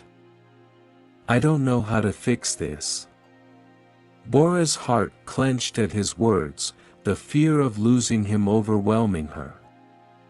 She wanted to reach out, to hold him, to do anything to ease his pain, but she knew that the wounds between them were too deep, too raw. For a long moment, the only sound in the room was the quiet hum of the television, the flickering light casting eerie shadows on the walls. Bora sat frozen in place, unsure of what to do or say. She had never seen Min-ki like this, so vulnerable, so broken. It was as if all the strength that had once defined him had been drained away, leaving only a shell of the man he used to be. Finally, after what felt like an eternity, Min-ki stood up from the couch, his movements slow and deliberate. He didn't look at Bora as he walked toward the hallway, his steps heavy with exhaustion. I'm going to bed, he said quietly, his voice devoid of emotion. We can talk more in the morning. Bora watched him go, her heart aching with the knowledge that their relationship had reached a breaking point. She had wanted to mend the fractures between them, to find a way back to the love they had once shared, but now she wasn't sure if that was even possible. The affair had left scars that ran too deep, and she didn't know if they could ever heal. As Min-ki disappeared down the hallway, Bora remained on the couch, staring at the darkened screen of the television. She had never felt more alone, more uncertain of what the future held. The fractures in their relationship had deepened, and she knew that the road ahead would be long and difficult. But despite everything, a part of her still clung to hope, the hope that, somehow, they could find a way to rebuild what had been broken. But for now, all she could do was wait, and hope that the love they once shared would be enough to guide them through the darkness that had enveloped their lives. Bora woke the next morning with a heavy heart. The tension between her and Min-ki was almost palpable, the air in their home thick with unspoken words and unresolved emotions. The conversation from the previous night replayed in her mind, each word a reminder of the widening chasm between them. She felt lost, unsure of how to navigate the crumbling remnants of her marriage. It was clear that she couldn't do it alone. She needed someone to talk to, someone who could offer her a perspective she hadn't considered, someone outside the tangled mess of her relationship with Min-ki and her complicated feelings for Il-beom. As Bora went through her morning routine, she thought about who she could turn to. Her closest friends were either too involved in their own lives or too close to Min-ki to offer an unbiased perspective.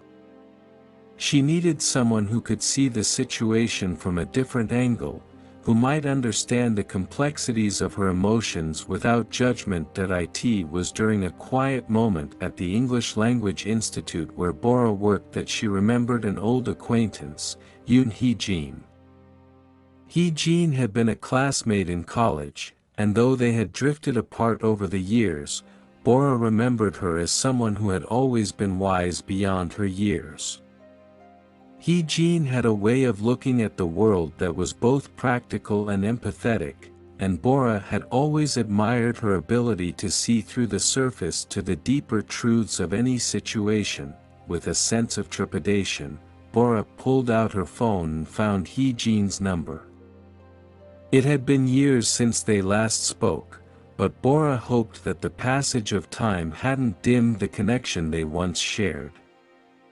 Taking a deep breath, she dialed the number and waited, her heart pounding in her chest. "Hello." Hee-jin's voice on the other end of the line was warm and familiar, instantly putting Bora at ease. "Hee-jin, it's Bora," she said, her voice trembling slightly. "I know it's been a long time, but I was hoping we could meet. I could really use someone to talk to." There was a brief pause before Hee-jin responded, her tone filled with genuine concern. "Bora, it's so good to hear from you. Of course, we can meet. Are you okay?" Bora hesitated, unsure of how much to reveal over the phone. "I'm not sure. There's a lot going on, and I could really use your advice." Hee-jin didn't press for details. "Why don't we meet for coffee this afternoon? There's a little cafe near my office that's quiet and cozy. We can talk there." Relief flooded through Bora, and she agreed to the meeting, grateful to have someone to confide in. As she hung up the phone, she felt a small glimmer of hope. Maybe talking to Hee-jin would help her make sense of the chaos in her life. Later that afternoon, Bora found herself sitting in a quaint cafe, the aroma of freshly brewed coffee mingling with the soft chatter of patrons around her. She spotted Hee-jin as soon as she walked in, the same composed, thoughtful woman Bora remembered, with a few more lines on her face but the same kind eyes. "Bora!" Hee-jin exclaimed as she approached, pulling her into a warm hug. "It's been too long." Bora smiled, feeling a wave of nostalgia as she returned the hug. "It really has. Thank you for meeting me." They settled into a quiet corner of the cafe, and after ordering their drinks, Hee-jin turned to Bora with a gentle yet probing look. "So, what's going on? You sounded pretty shaken on the phone." Bora took a deep breath, unsure of where to start.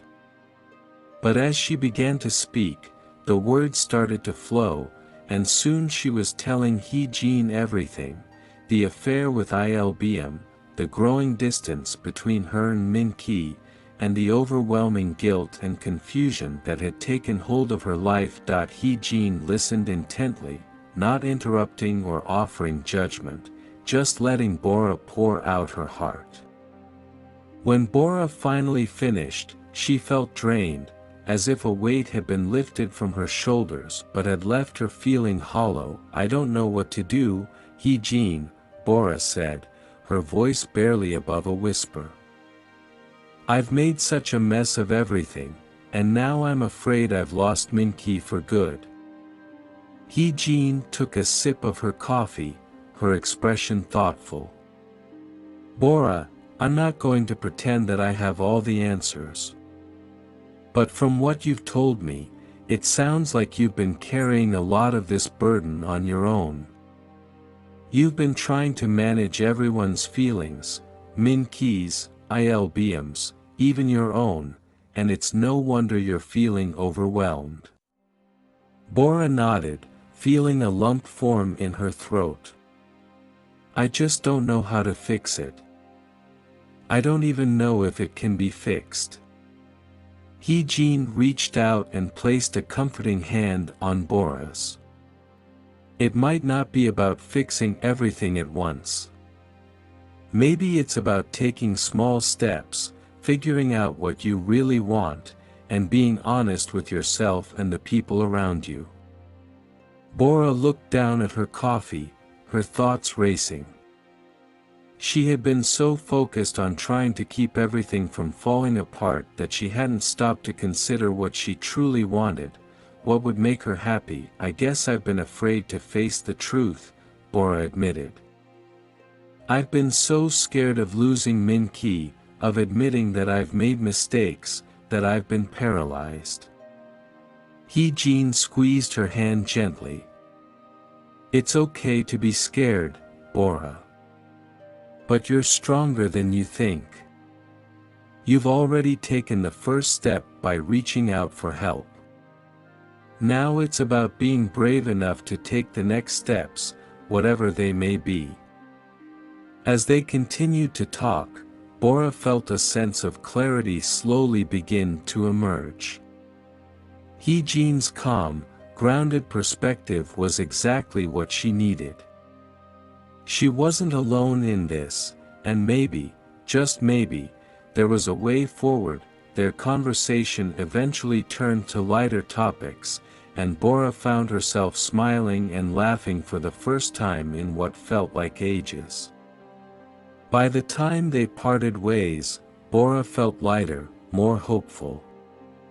She still had a long road ahead of her, but with Hee-jin's support, she felt like she could face whatever came next. Over the next few days, Bora began to seek out other allies, people she hadn't thought to turn to before. She reconnected with an old friend from work, Soo-jin, who offered a different perspective on marriage and relationships. Soo-jin had been through her own marital struggles and had emerged stronger for it, and her advice was both practical and comforting. Bora also reached out to her older sister, Ji-young, who had always been the steady, dependable one in the family. Ji-young had a way of cutting through the noise and getting to the heart of the matter, and her no-nonsense approach helped Bora see things more clearly. Through these unexpected alliances, Bora began to see that she didn't have to go through this alone. There were people who cared about her, who wanted to help her find her way back to herself. And while the path ahead was still uncertain, Bora felt more equipped to navigate it with the support of those around her. As Bora continued to rebuild her life, she started to see the cracks in her marriage with new eyes. She realized that while the affair had been a symptom of their problems, it wasn't the cause. There were deeper issues that needed to be addressed, issues that had been simmering long before Il-beom had re-entered her life.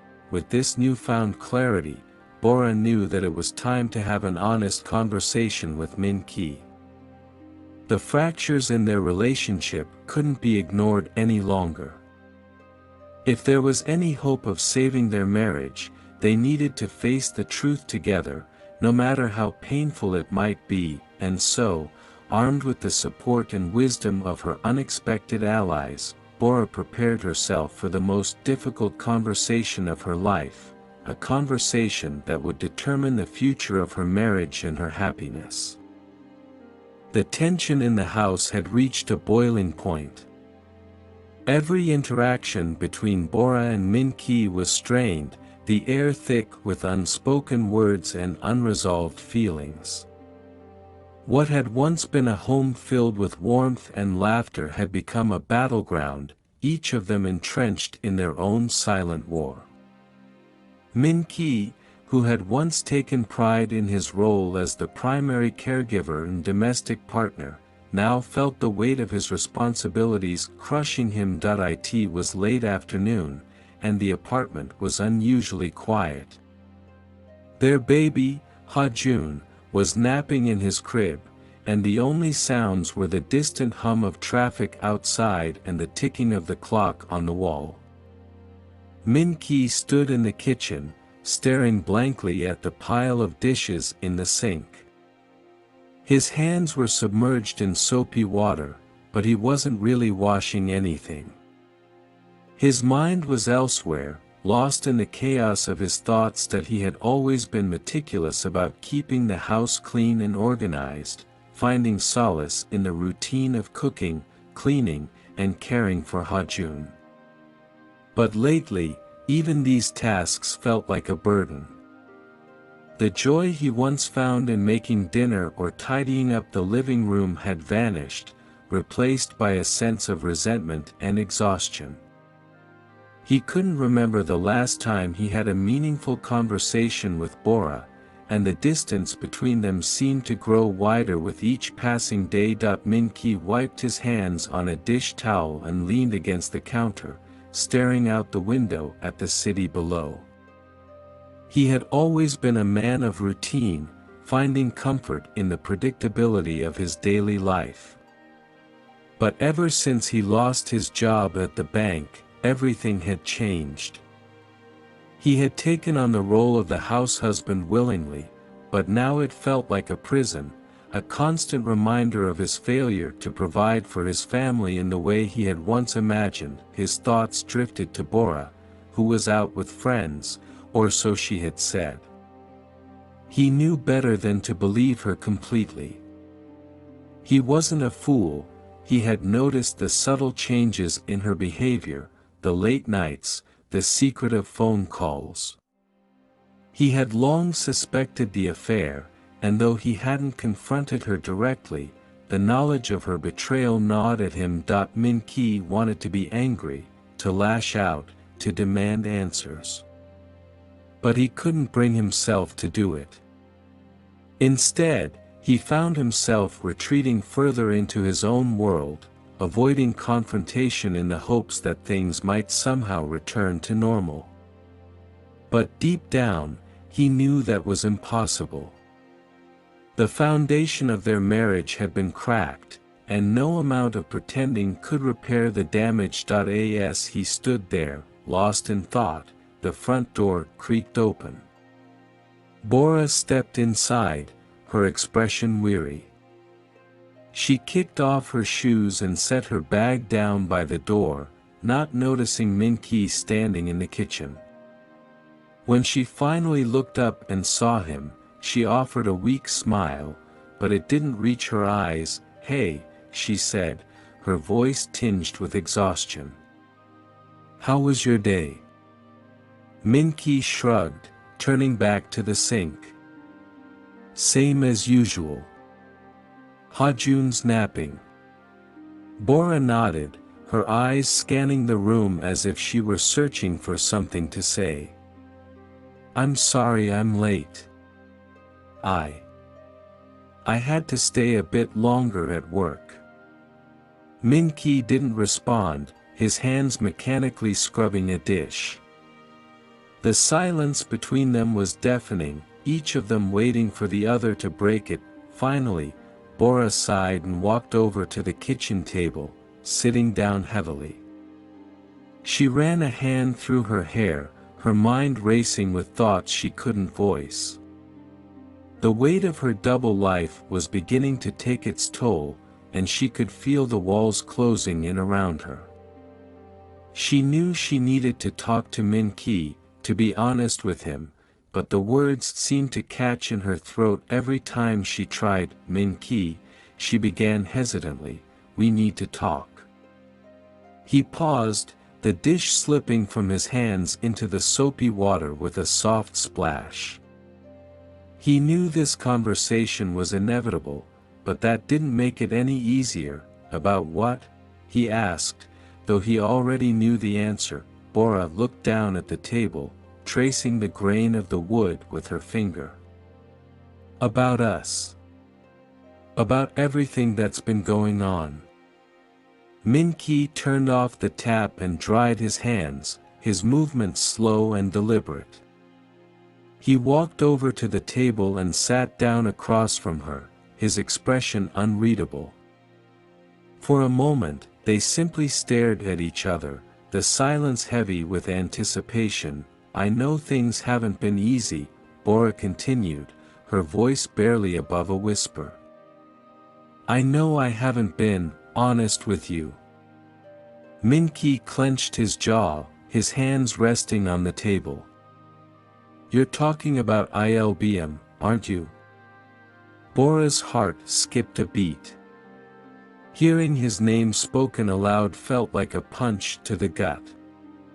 She had never imagined that Min-ki would confront her so directly. "Yes," she admitted, her voice trembling. "I never meant for it to go this far. I never wanted to hurt you." Min-ki let out a bitter laugh, shaking his head. "You never wanted to hurt me? Bora, do you even realize what you've done? You've shattered everything we had, our trust, our marriage, our family. And now you say you never meant to hurt me?" Tears welled up in Bora's eyes, but she forced herself to hold his gaze. "I'm sorry, Min-ki. I know I've made mistakes, but I don't know how to fix this. I feel so lost." Min-ki's anger flared, but it quickly gave way to a deep, aching sadness. He had loved Bora with all his heart, had built his life around her and their family. But now, as he looked at her, all he could see were the broken pieces of their life together, scattered beyond repair. "I don't know if it can be fixed," Min-ki said, his voice heavy with resignation. "I've tried to be understanding, to give you space, but it feels like I'm the only one trying to hold this family together. And I'm tired, Bora. I'm so tired." Bora wiped away her tears, her heart breaking at the sight of Min-ki's despair. She had always known that her affair with Il-beom was a mistake, but it wasn't until this moment that she fully grasped the depth of the damage she had caused. "What do you want to do?" Bora asked, her voice trembling.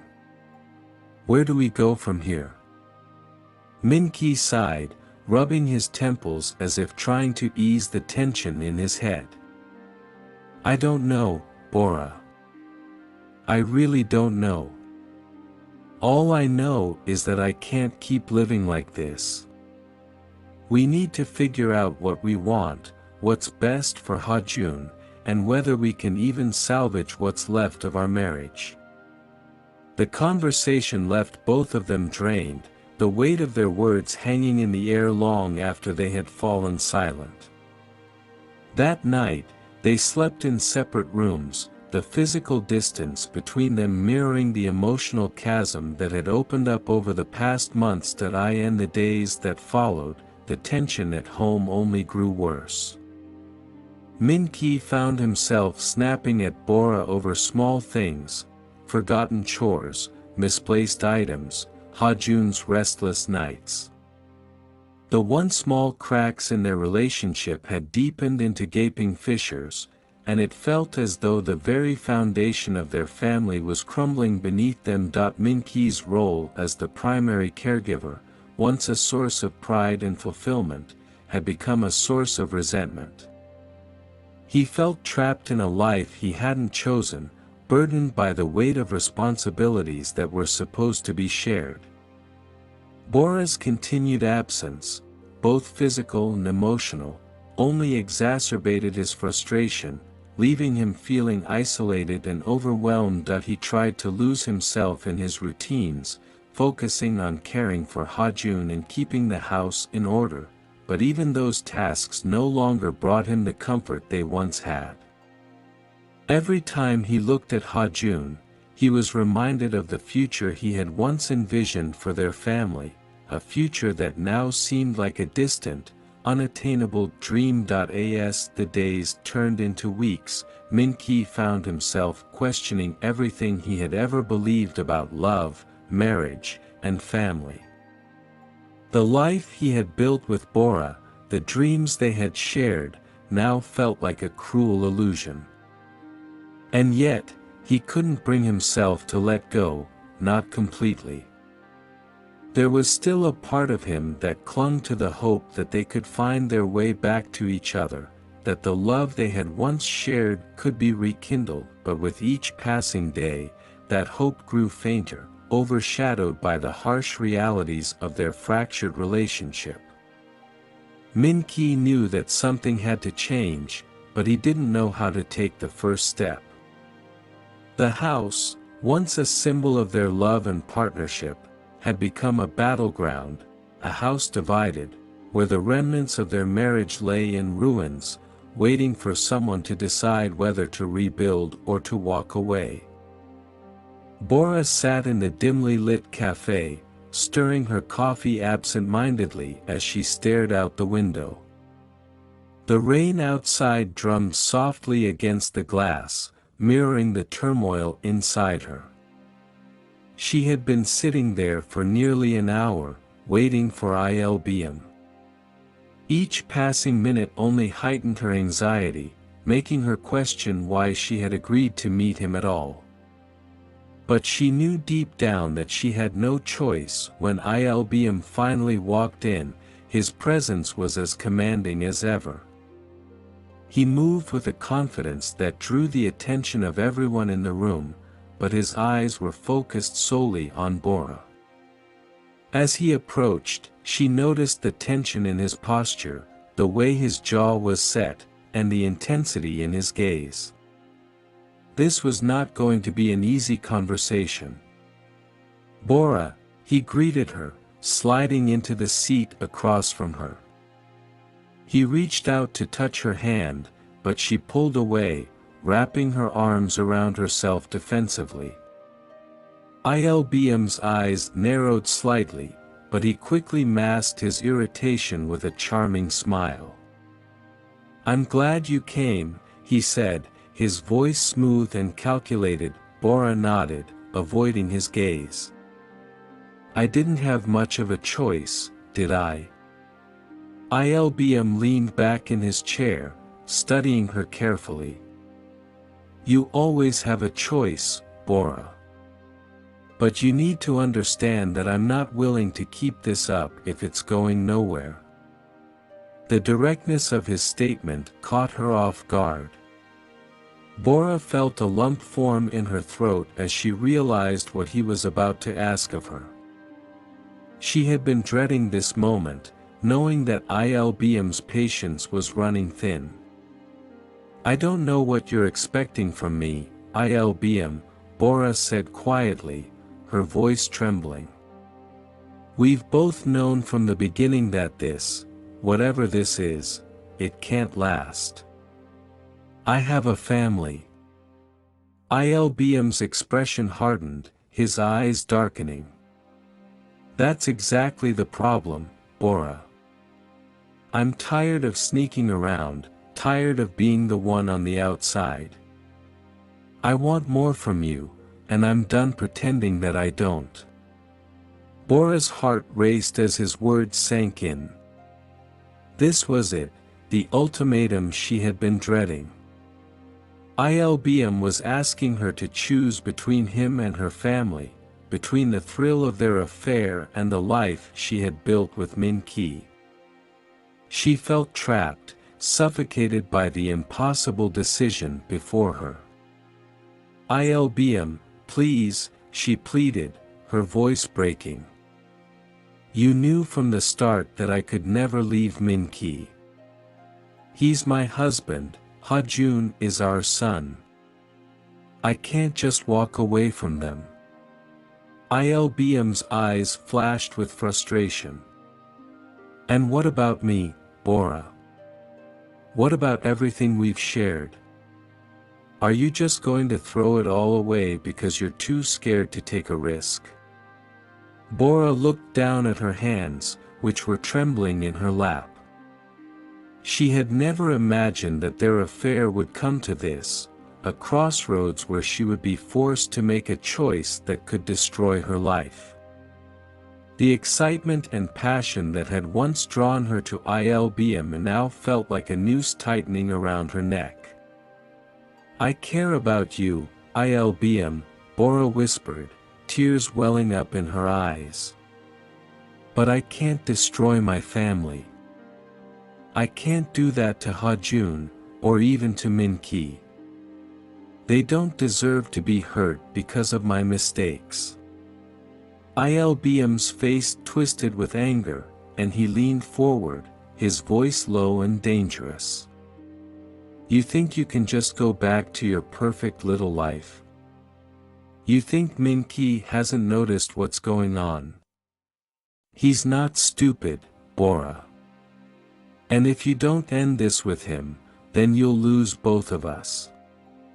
Bora's breath caught in her throat. The ultimatum hung heavy in the air, suffocating her with its finality. She had been trying so hard to keep her two worlds separate, to maintain the illusion of control, but now it was all crashing down around her. Il-beom's gaze softened slightly as he saw the tears in her eyes, but his resolve didn't waver. "I'm not trying to hurt you, Bora," he said more gently. "But I need to know where I stand. If you can't be with me fully, then this needs to end. I won't be your secret anymore." Bora wiped at her eyes, her mind racing as she tried to process what he was asking of her. The idea of ending things with Il-beom filled her with a sense of loss, but the thought of losing her family was even more unbearable. She was caught in a web of her own making, and every decision seemed destined to cause pain. "I need time," Bora finally said, her voice barely audible. "I need to figure out what I really want, what's best for everyone." Il-beom frowned, clearly unsatisfied with her response, but he nodded. "You have a week, Bora. That's all I can give you. After that, I need an answer, one way or the other." Bora felt a shiver run down her spine as he stood up and left the cafe, leaving her alone with her thoughts.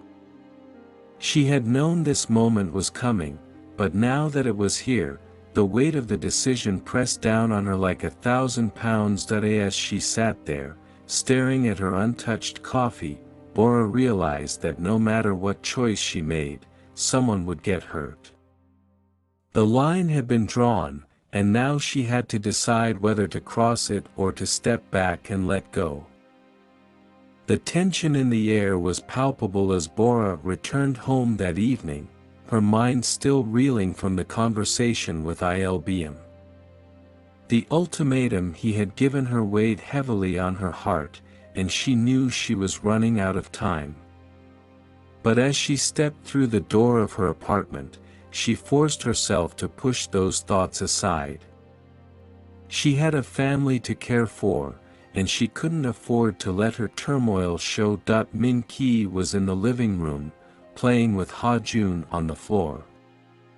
The sight of them together usually brought her comfort, but tonight it only intensified the knot of anxiety in her chest.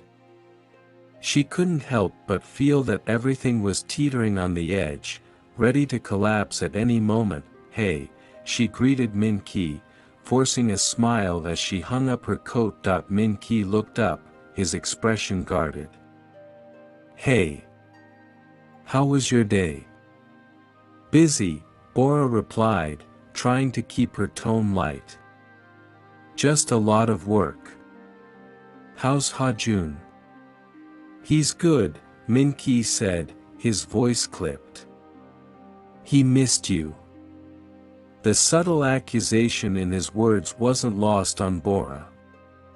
She knelt down beside Ha-jun, running her fingers through his soft hair as he babbled happily. But her heart wasn't in it, and she could feel Min-ki's eyes on her, watching her every move. As the evening wore on, the tension between them grew more noticeable. Min-ki's responses were short and distant, and Bora found herself struggling to maintain the facade of normalcy. By the time they put Ha-jun to bed, the strain was unbearable. Bora was in the kitchen, absent-mindedly wiping down the counter, when Min-ki finally confronted her. "Bora," he began, his voice low but firm. "We need to talk." She froze, her heart pounding in her chest. She had known this moment was coming, but that didn't make it any easier. "About what?" she asked, turning to face him. But she already knew the answer. Min-ki's expression was a mix of anger and hurt, and his eyes bore into hers with an intensity that made her want to look away. "About Il-beom. About what's really been going on." Bora's stomach dropped. The last remnants of her carefully constructed world began to crumble as she realized there was no turning back. She had hoped to avoid this confrontation, to somehow manage the situation without it blowing up in her face. But it was too late. "Min-ki, she started, but he cut her off. "Don't lie to me, Bora," Min-ki said, his voice trembling with emotion. "I've known for a while now. I didn't want to believe it. But I can't keep pretending everything's okay. Not when you're betraying me like this." Bora's eyes filled with tears, and she covered her face with her hands. She felt a wave of guilt and shame crash over her, overwhelming in its intensity. "I'm sorry," she whispered, her voice breaking. "I never meant for this to happen." Min-ki let out a bitter laugh, running a hand through his hair in frustration. "You never meant for this to happen. Bora, you've been lying to me for months. How could you do this to us? To Ha-jun?" Bora's tears flowed freely now, and she shook her head, struggling to find the words to explain the unexplainable. "I don't know, Min-ki. I was lost, and Il-beom, he made me feel something I hadn't felt in a long time. But it was a mistake, a terrible mistake." Min-ki stared at her, his eyes hardening as he processed her confession. "So what now?" he demanded. "What are you going to do? Keep sneaking around behind my back? Or are you finally going to end it?" Bora's mind raced. She knew what she had to do, but the thought of ending things with Il-beom filled her with dread. Yet, she also knew that she couldn't continue living this double life. It was destroying her, and it was destroying her family. "I'll end it," she said finally, her voice trembling. "I promise, Min-ki.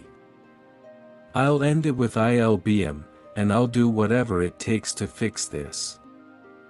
Min-ki's expression softened slightly, but the pain in his eyes remained. "You better," he said quietly. "Because if you don't, I don't know how we're supposed to move forward."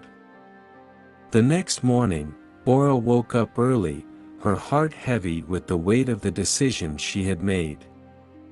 She knew she had to end things with Il-beom, but the thought of it filled her with a sense of loss. Despite everything, she had cared deeply for him, and the idea of cutting him out of her life felt like severing a part of herself, but she couldn't let her emotions cloud her judgment. She had a family, a husband and a son who needed her. She couldn't let them down any more than she already had. Bora sent Il-beom a text, asking to meet him that afternoon. She spent the rest of the day in a haze, going through the motions at work but unable to focus on anything other than the impending conversation. When she finally met Il-beom, she could see the tension in his face. He knew what was coming, and his demeanor was guarded. "Bora," he said, his voice flat. "What's this about?" Bora took a deep breath, steeling herself for what she had to do. "Il-beom, I can't do this anymore. I can't keep hurting my family." Il-beom's expression darkened, and he crossed his arms over his chest. "So that's it, then? You're just going to walk away?" Bora nodded, though the decision felt like a knife in her heart. "Yes. It has to end, Il-beom. I'm sorry." For a moment, Il-beom said nothing. Then, without warning, his expression shifted, his eyes narrowing with a cold, calculating look that Bora had never seen before. "You're really going to regret this, Bora," he said quietly, but with a menacing undertone that sent a chill down her spine. "You think you can just walk away and everything will go back to normal? You have no idea what you're dealing with." Bora felt a surge of fear as she realized that Il-beom wasn't going to let this go easily. She had crossed a line, and now she was facing the consequences of her betrayal, not just to Min-ki, but to Il-beom as well. "Il-beom, please," she pleaded, her voice trembling. "Just let me go. Let us both move on." But Il-beom only smirked, shaking his head slowly. "You don't get to make that choice, Bora. Not anymore." The conversation ended with a sense of finality, but also with an ominous feeling that things were far from over. As Bora walked away from Il-beom, she knew she had made the right decision for her family, but she also knew that the consequences of her choices were just beginning to unfold. When she returned home that evening, she found Min-ki sitting on the couch, staring blankly at the TV. The sight of him, so broken and defeated, brought a fresh wave of guilt crashing over her. She had hoped that ending the affair would bring some sense of relief, but all she felt was an overwhelming sense of dread. She sat down beside him, reaching out to take his hand. "It's over," she said softly. "I ended it with Il-beom." Min-ki turned to look at her, his eyes filled with a mixture of relief and sorrow. "Thank you," he said quietly. "But where do we go from here, Bora? How do we pick up the pieces?" Bora didn't have an answer. She could only hope that, in time, they would find a way to heal.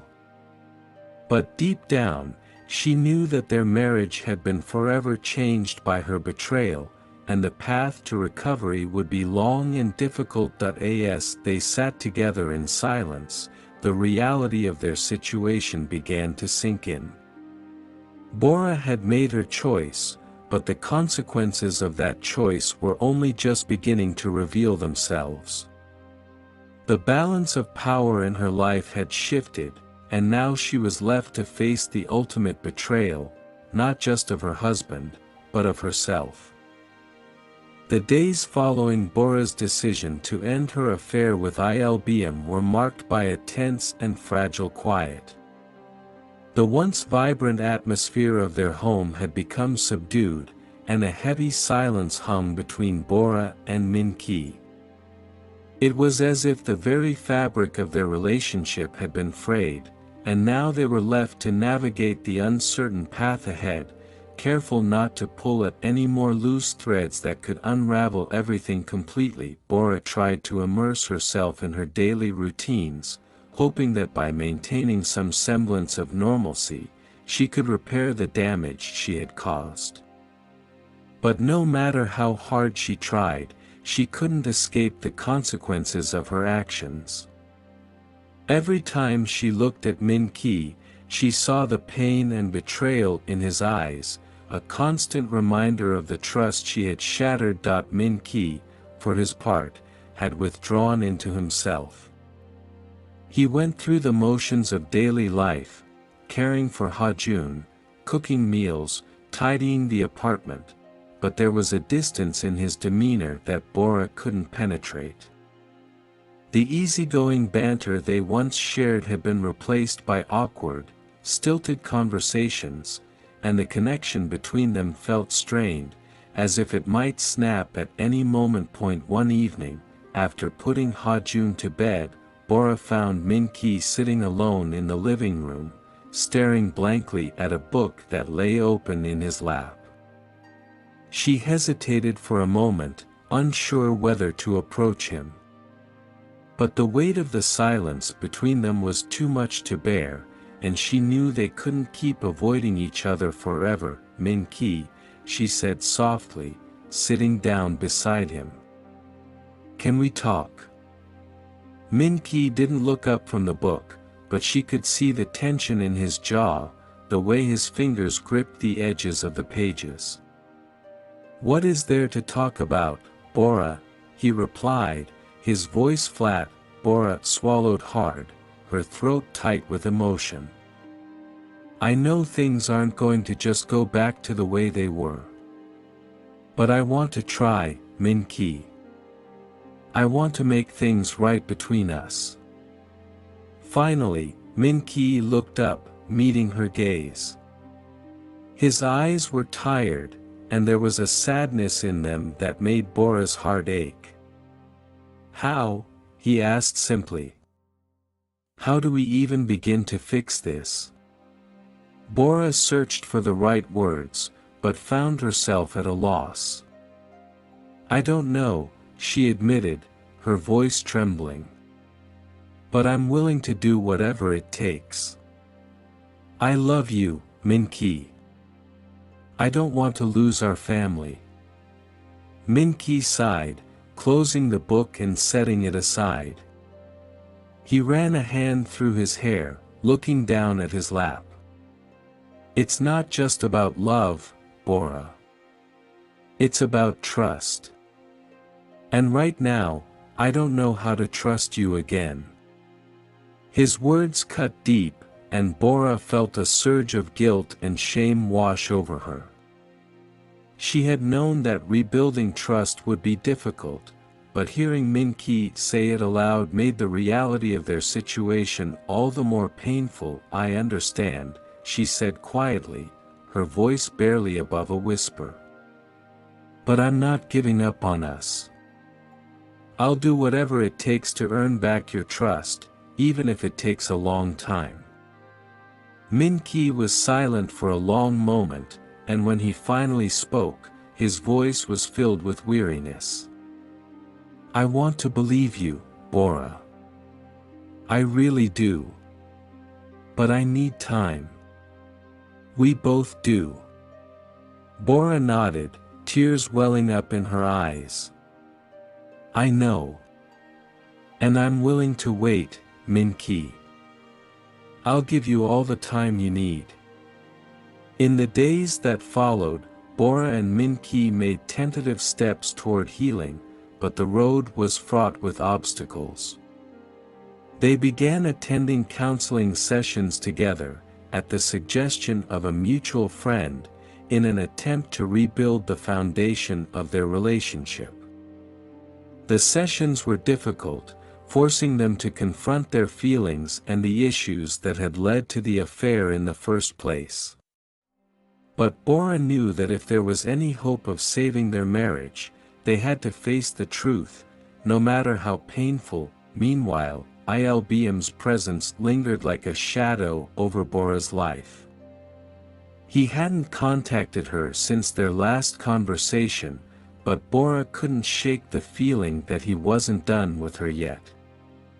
She lived in constant fear that he might resurface, that he might expose their affair and shatter what little progress she and Min-ki had made. At work, Bora found it increasingly difficult to focus. The weight of her guilt and the strain of trying to repair her marriage left her emotionally exhausted, and she struggled to keep up with her responsibilities. Her colleagues began to notice the change in her demeanor, but she kept her personal life to herself, unwilling to let anyone else into the chaos that had become her reality. One afternoon, as Bora was leaving the Language Institute, she received a text from Min-ki asking if she could pick up some groceries on her way home. Grateful for the small semblance of normalcy, she agreed, hoping that even the mundane task might help bridge the gap between them. As she walked through the aisles of the supermarket, selecting items for dinner, Bora's thoughts drifted back to their counseling sessions. The therapist had suggested that they try to find small ways to reconnect, to remember why they had fallen in love in the first place. Bora had been hesitant at first, unsure if it was even possible after everything that had happened, but she was willing to try. When she returned home that evening, she found Min-ki in the kitchen, preparing dinner. The sight of him cooking, as he had done so many times before, brought a rush of emotions, both guilt and affection. Need any help? Bora asked, setting the grocery bags on the counter. Min-ki glanced at her, a hint of a smile tugging at the corners of his mouth. Sure. You can chop the vegetables. For the first time in weeks, they worked together in the kitchen, side by side. The silence between them was no longer as heavy, and for a brief moment, Bora allowed herself to hope that they could find their way back to each other. After dinner, they sat together on the couch, watching one of Min-ki's favorite soap operas. The show's melodramatic plotlines had always amused Bora, but tonight, she found herself drawn in, grateful for the distraction from the reality of their lives. As the episode ended, Min-ki turned to her, his expression thoughtful. You know, he said quietly, maybe we should try doing this more often. Just spending time together. No pressure, no expectations. Just being with each other. Bora nodded, her heart swelling with a mixture of hope and uncertainty. I'd like that, she replied, reaching out to take his hand. It was a small step, but it was a step forward. As they sat together, their fingers intertwined, Bora knew that the road ahead would be long and difficult. But for the first time in a long while, she felt a glimmer of hope that they might be able to weave their unraveling threads back together. The end of Min-ki's favorite soap opera was fast approaching, and with it, an air of finality began to settle over the household. The soap had been a constant in his life, a distraction from the emotional turmoil and a mirror reflecting his own situation in ways he hadn't wanted to admit. Now, as the series neared its conclusion, Min-ki found himself confronting the truth he had been avoiding for far too long. One evening, as Min-ki sat on the couch, the final episode played out on the screen before him. The familiar characters he had grown attached to over the years were facing their own crises, betrayal, heartbreak, and ultimately, the painful path to redemption. The melodrama, once a source of escapism, now felt uncomfortably close to his reality. He saw himself in the forlorn expressions of the characters, and in their struggles, he saw his own. As the credits rolled, Min-ki remained seated, lost in thought. The show was over, and so was the illusion he had clung to. The reality of his life with Bora, stripped of the comforting veneer of fiction, was staring him in the face. Bora entered the living room, having finished putting Ha-jun to bed. She saw Min-ki sitting in silence, the TV screen black, and something about his posture, the way his shoulders slumped, the way his hands were clenched into fists, made her heart sink. "Min-ki," she said softly, moving to sit beside him. "Are you okay?" Min-ki didn't respond immediately. He simply stared ahead, his thoughts miles away. When he finally spoke, his voice was low, almost resigned. "It's funny, isn't it?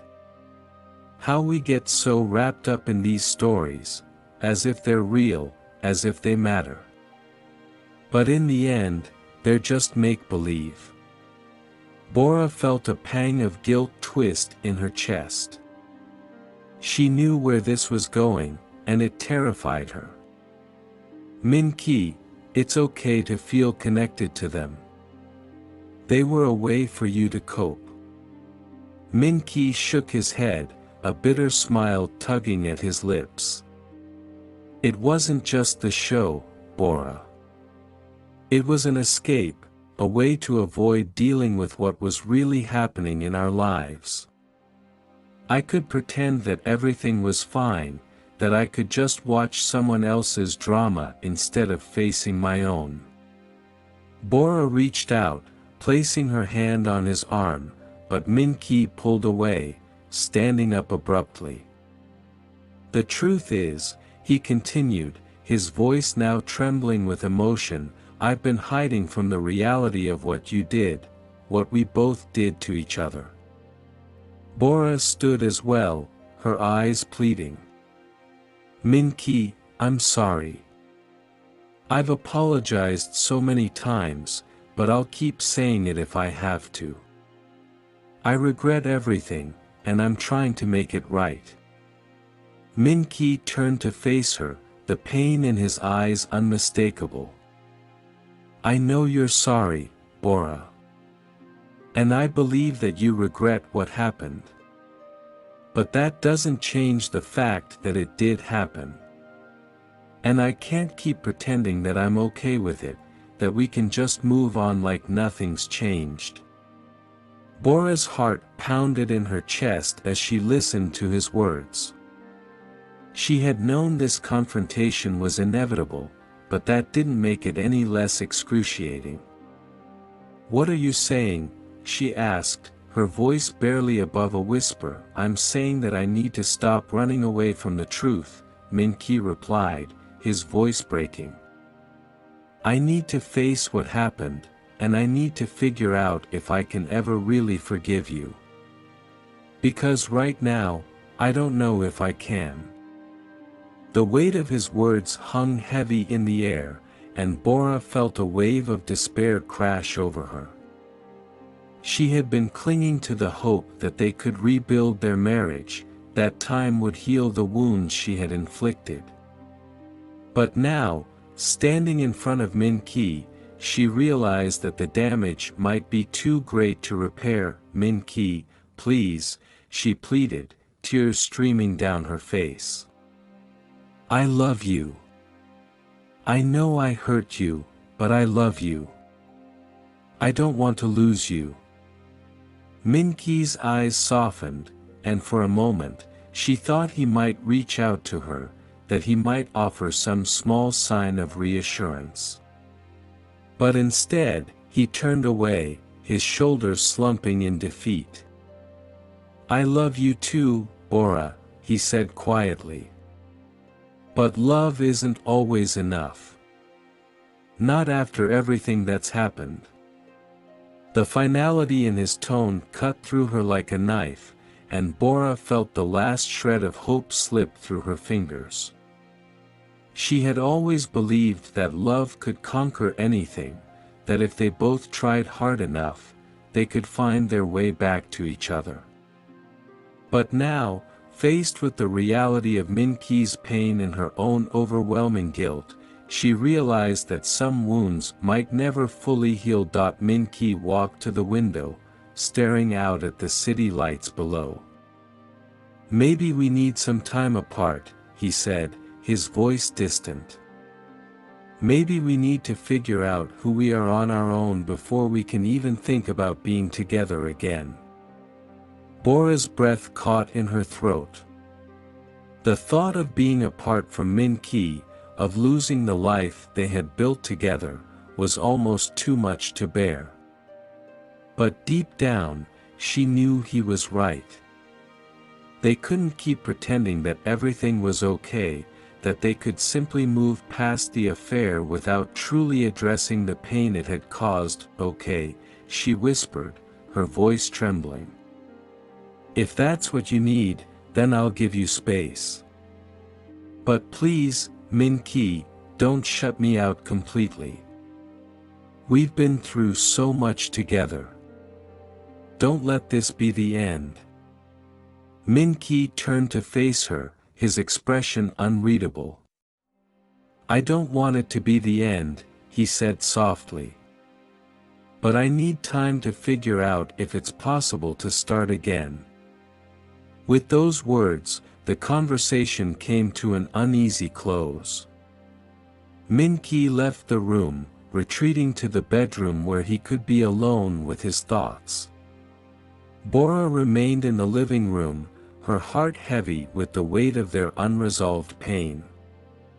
The soap opera that had once served as a distraction was over, and now, she was left to face the reality of her choices, with no script to guide her. As she sat alone, the silence of the apartment felt oppressive. Bora knew that the journey ahead would be long and uncertain, and she didn't know if their marriage would survive the fallout.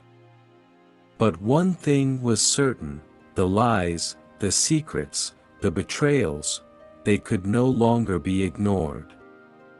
They had reached the point of no return, and now, they would have to find a way to confront the truth, no matter how painful it might be.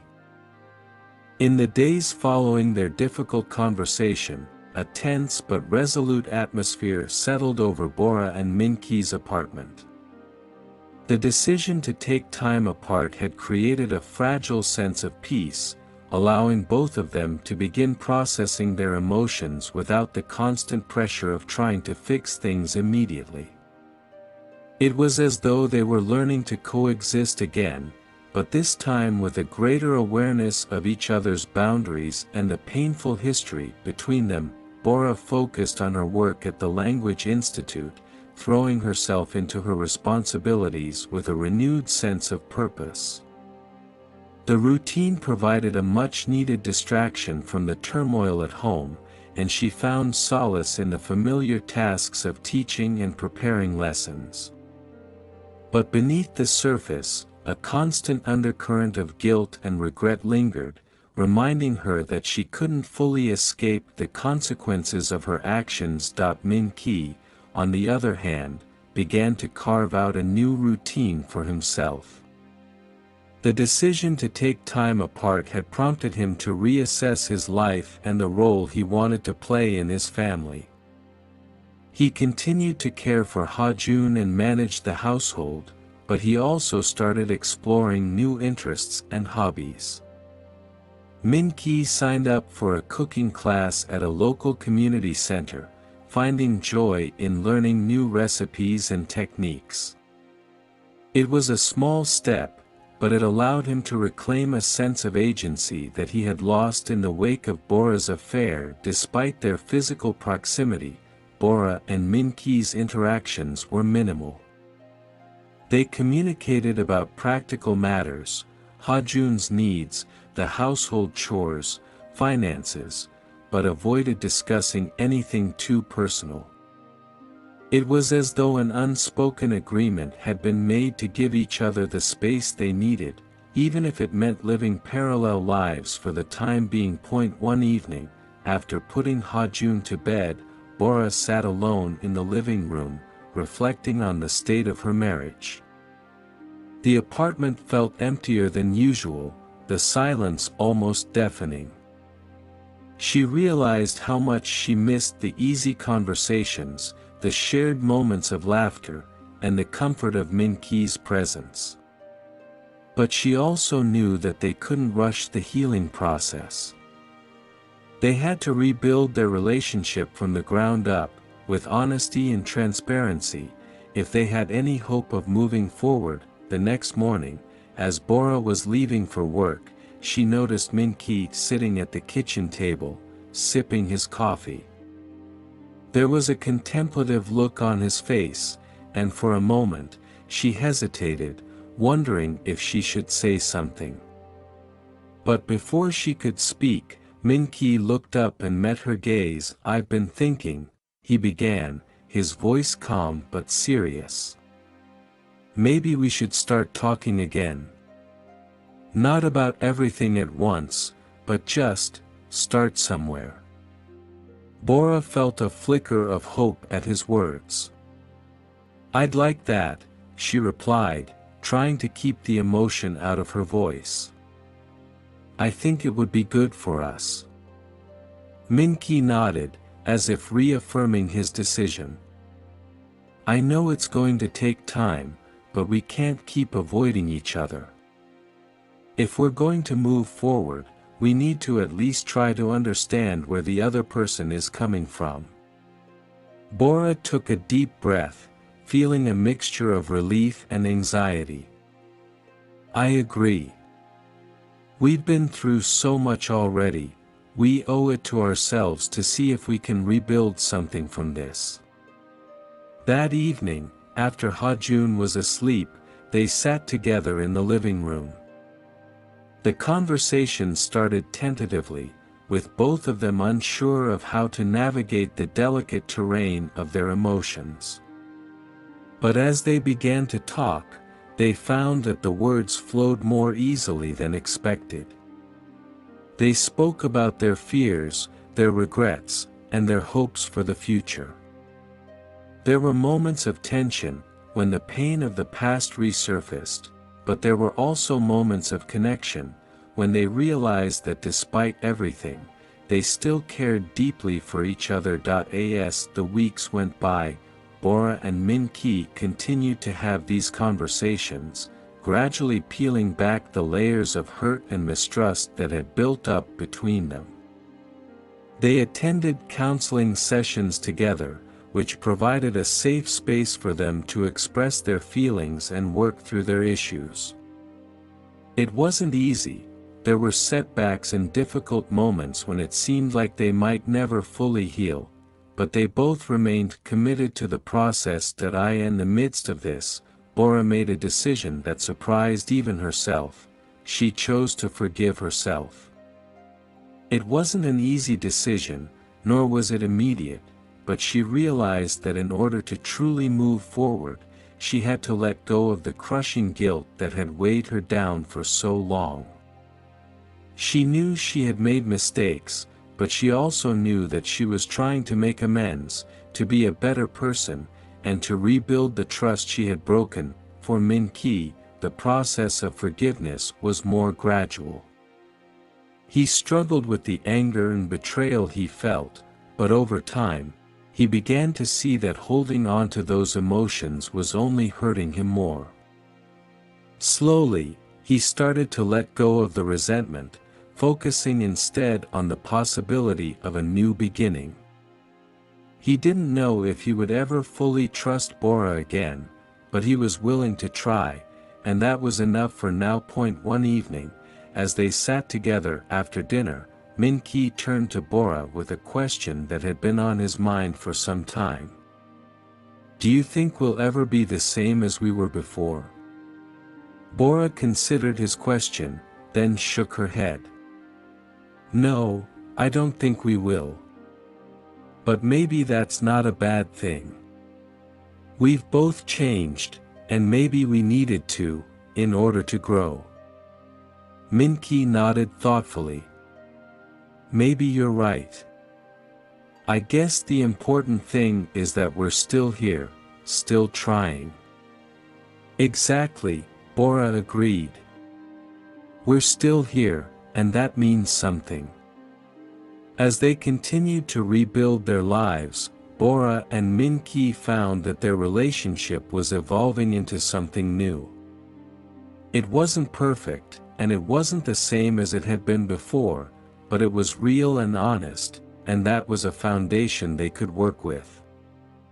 They began to rediscover the small joys of their life together, cooking meals, taking walks with Ha-jun, and even sharing quiet moments of reflection.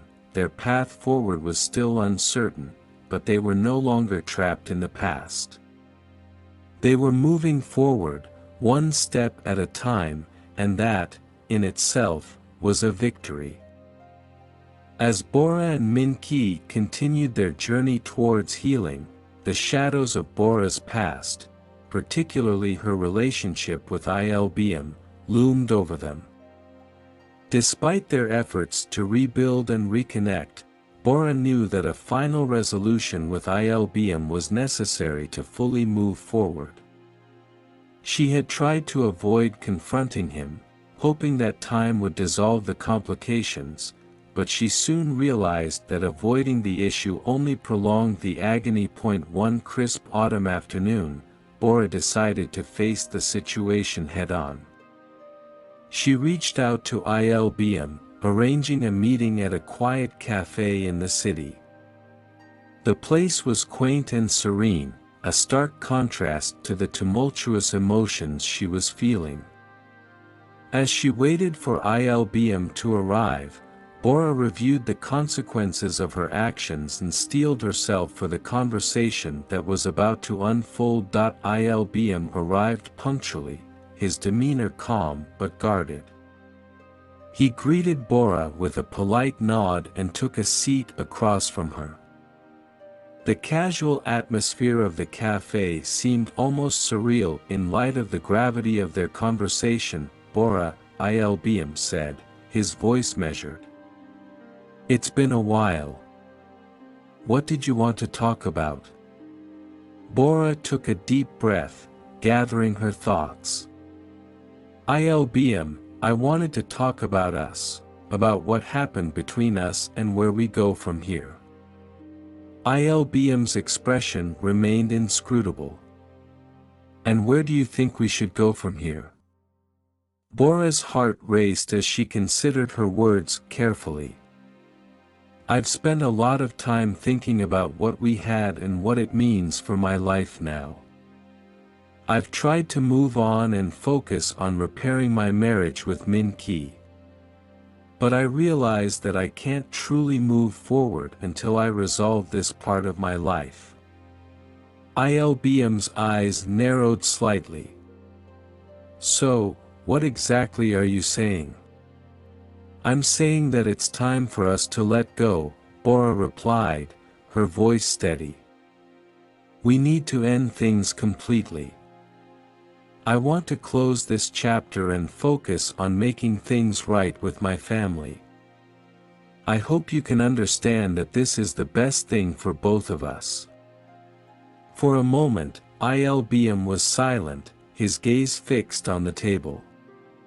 Bora could see the wheels turning in his mind, and she braced herself for his response. I see, Il-beom said finally, his tone betraying a hint of disappointment. You've made your decision, then? Yes, Bora confirmed, her resolve firm. I have. I think it's time for both of us to move on and find our own paths. Il-beom studied her for a moment longer before nodding slowly. All right. If that's what you want, I won't stand in your way. But just know that walking away from something isn't always easy. There will be consequences, and there will be memories that linger. Bora nodded, accepting the truth of his words. I understand. And I'm prepared to face whatever comes next. I need to focus on rebuilding my life with Min-ki and making amends for the hurt I've caused. With that, the meeting drew to a close. Il-beom stood up, offering a polite but distant farewell. As Bora watched him leave, she felt a mix of relief and sadness. It was over, but the finality of it brought a somber realization that some pieces of her past would never fully disappear. Returning home, Bora found Min-ki waiting for her with an anxious expression. She had promised to keep him informed about her meeting with Il-beom, and now she had to face him with the outcome. How did it go?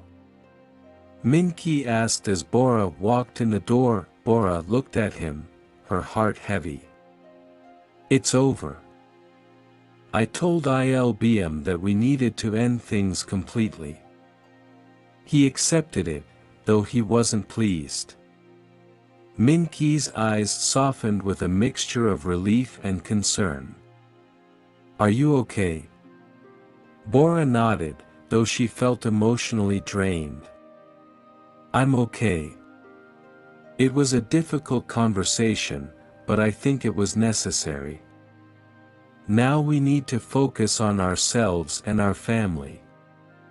Min-ki took her hand gently, squeezing it in a gesture of support. We'll get through this, Bora. One step at a time. As the days turned into weeks, Bora and Min-ki continued to work on their relationship, their progress slow but steady. They attended counseling sessions regularly and made an effort to reconnect with each other. The process was challenging, but they were committed to facing their problems together. Bora also found that she had to confront the lingering effects of her past decisions. The process of reconciliation wasn't just about moving on from Il-beom, it was about addressing the deep-seated issues in her marriage and personal life. She sought additional support, including talking to friends and seeking individual therapy, to help navigate her complex emotions. Min-ki, too, continued to grow through the process. He began to open up more about his feelings and fears, sharing his thoughts with Bora in ways he hadn't before. It was a step toward rebuilding trust, one that required both vulnerability and patience. Despite the ongoing challenges, there were moments of genuine connection and joy. Bora and Min-ki found solace in simple, everyday activities, cooking together, playing with Ha-jun, and even taking walks in the park. These moments, though small, began to weave a new tapestry of their relationship, one that was marked by a deeper understanding and appreciation for each other. In time, the wounds of the past began to heal, though they left their mark. Bora and Min-ki understood that their relationship had been irrevocably changed, but they were determined to make the most of their renewed commitment. They knew that the road ahead would be long and uncertain, but they faced it with a sense of hope and resilience. As they moved forward, Bora and Min-ki embraced the idea that reconciliation wasn't just about returning to what they had before, it was about creating something new and enduring from the remnants of their past. It was a journey of growth and transformation, one that required both forgiveness and dedication. The final resolution of Bora's relationship with Il-beom and her marriage with Min-ki marked the beginning of a new chapter in their lives. It wasn't the end of their struggles, but it was a turning point, a moment of clarity that allowed them to face the future with renewed strength and purpose. They had navigated the turbulence of their past and emerged with a deeper understanding of themselves and each other, ready to build a future based on honesty, trust, and love. The dawn of a new chapter in Bora and Min-ki's lives brought with it a sense of cautious optimism. After navigating the stormy waters of betrayal and reconciliation, they stood at a crossroads, ready to make the final decisions about their future. The journey they had undertaken had been fraught with challenges, but it had also offered them a chance to rediscover themselves and each other. One sunny morning, as they sat at the breakfast table with Ha-jun, Bora and Min-ki decided it was time to talk about their future in earnest. The kitchen was filled with the aroma of freshly brewed coffee and the soft chatter of their son, a comforting reminder of what they were fighting for. Min-ki looked at Bora, his expression thoughtful. We've come a long way since everything started. I think it's time we decide what's next for us. Bora nodded, her heart full of mixed emotions. I agree. We've worked hard to rebuild our relationship, and I want to make sure that we're moving forward in a way that's right for both of us. They spent the morning discussing their plans and aspirations, considering both their individual goals and their shared dreams. Bora expressed her desire to focus on her career while continuing to be a devoted mother. She had found new purpose in her work at the Language Institute and wanted to explore further opportunities for professional growth. Min-ki, too, shared his thoughts on the future. He had discovered a new passion for cooking and was considering turning it into a part-time venture. He also wanted to continue being an active and engaged parent, balancing his newfound interests with his responsibilities at home. As they talked, it became clear that they both wanted to create a life that allowed them to pursue their individual passions while nurturing their relationship and family. They realized that their past experiences had taught them valuable lessons about communication, trust, and the importance of mutual support. I think we should commit to making this work, Min-ki said, his voice steady. Not just for ourselves, but for Ha-jun as well. We've both grown a lot, and I believe we can build something positive from all of this. Bora reached across the table, taking his hand in hers. I agree. We've been through so much, and while things will never be the same as they were before, we have a chance to create something new and meaningful. I want to move forward with hope and determination. With their decision made, Bora and Min-ki began to make concrete plans for their future. They decided to prioritize open and honest communication, setting aside regular time to check in with each other and discuss their needs and concerns. They also agreed to support each other's personal goals, recognizing that individual growth was an essential part of their shared journey. In the weeks that followed, they started to implement changes in their daily lives. Min-ki began attending cooking classes with a renewed sense of enthusiasm, and Bora took on new projects at work, exploring areas that sparked her interest. They made a conscious effort to spend quality time together as a family, enjoying simple activities that brought them closer. Their efforts were not without challenges. There were moments of tension and reminders of their past struggles, but they approached these obstacles with a sense of resilience and understanding.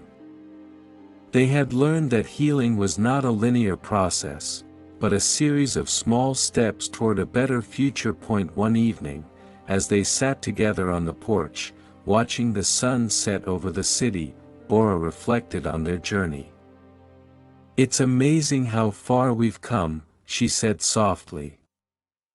I remember when it felt like everything was falling apart.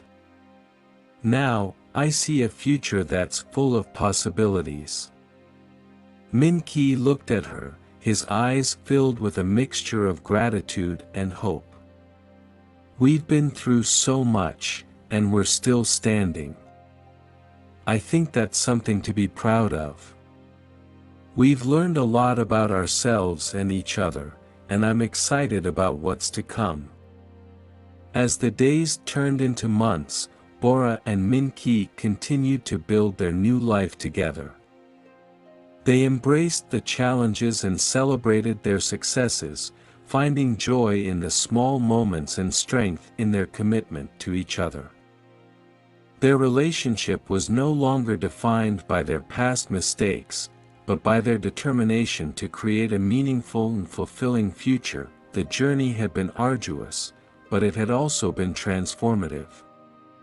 Bora and Min-ki had faced their demons, confronted their fears, and emerged stronger and more connected. They understood that their path forward would require ongoing effort and dedication, but they were ready to embrace the journey with open hearts. As they looked ahead to the future, they did so with a sense of hope and optimism. The pain of their past was a reminder of the strength they had found in each other, and the love that had endured despite the trials. They knew that their new beginning was just that, a chance to start fresh, to build on the lessons they had learned, and to create a life that was truly their own. With the sun setting behind them and the promise of a new day ahead, Bora and Min-ki stood together, ready to face whatever the future held. They were no longer just a couple trying to mend their broken relationship, they were partners in the truest sense, committed to growing together and forging a path toward a brighter, more hopeful tomorrow.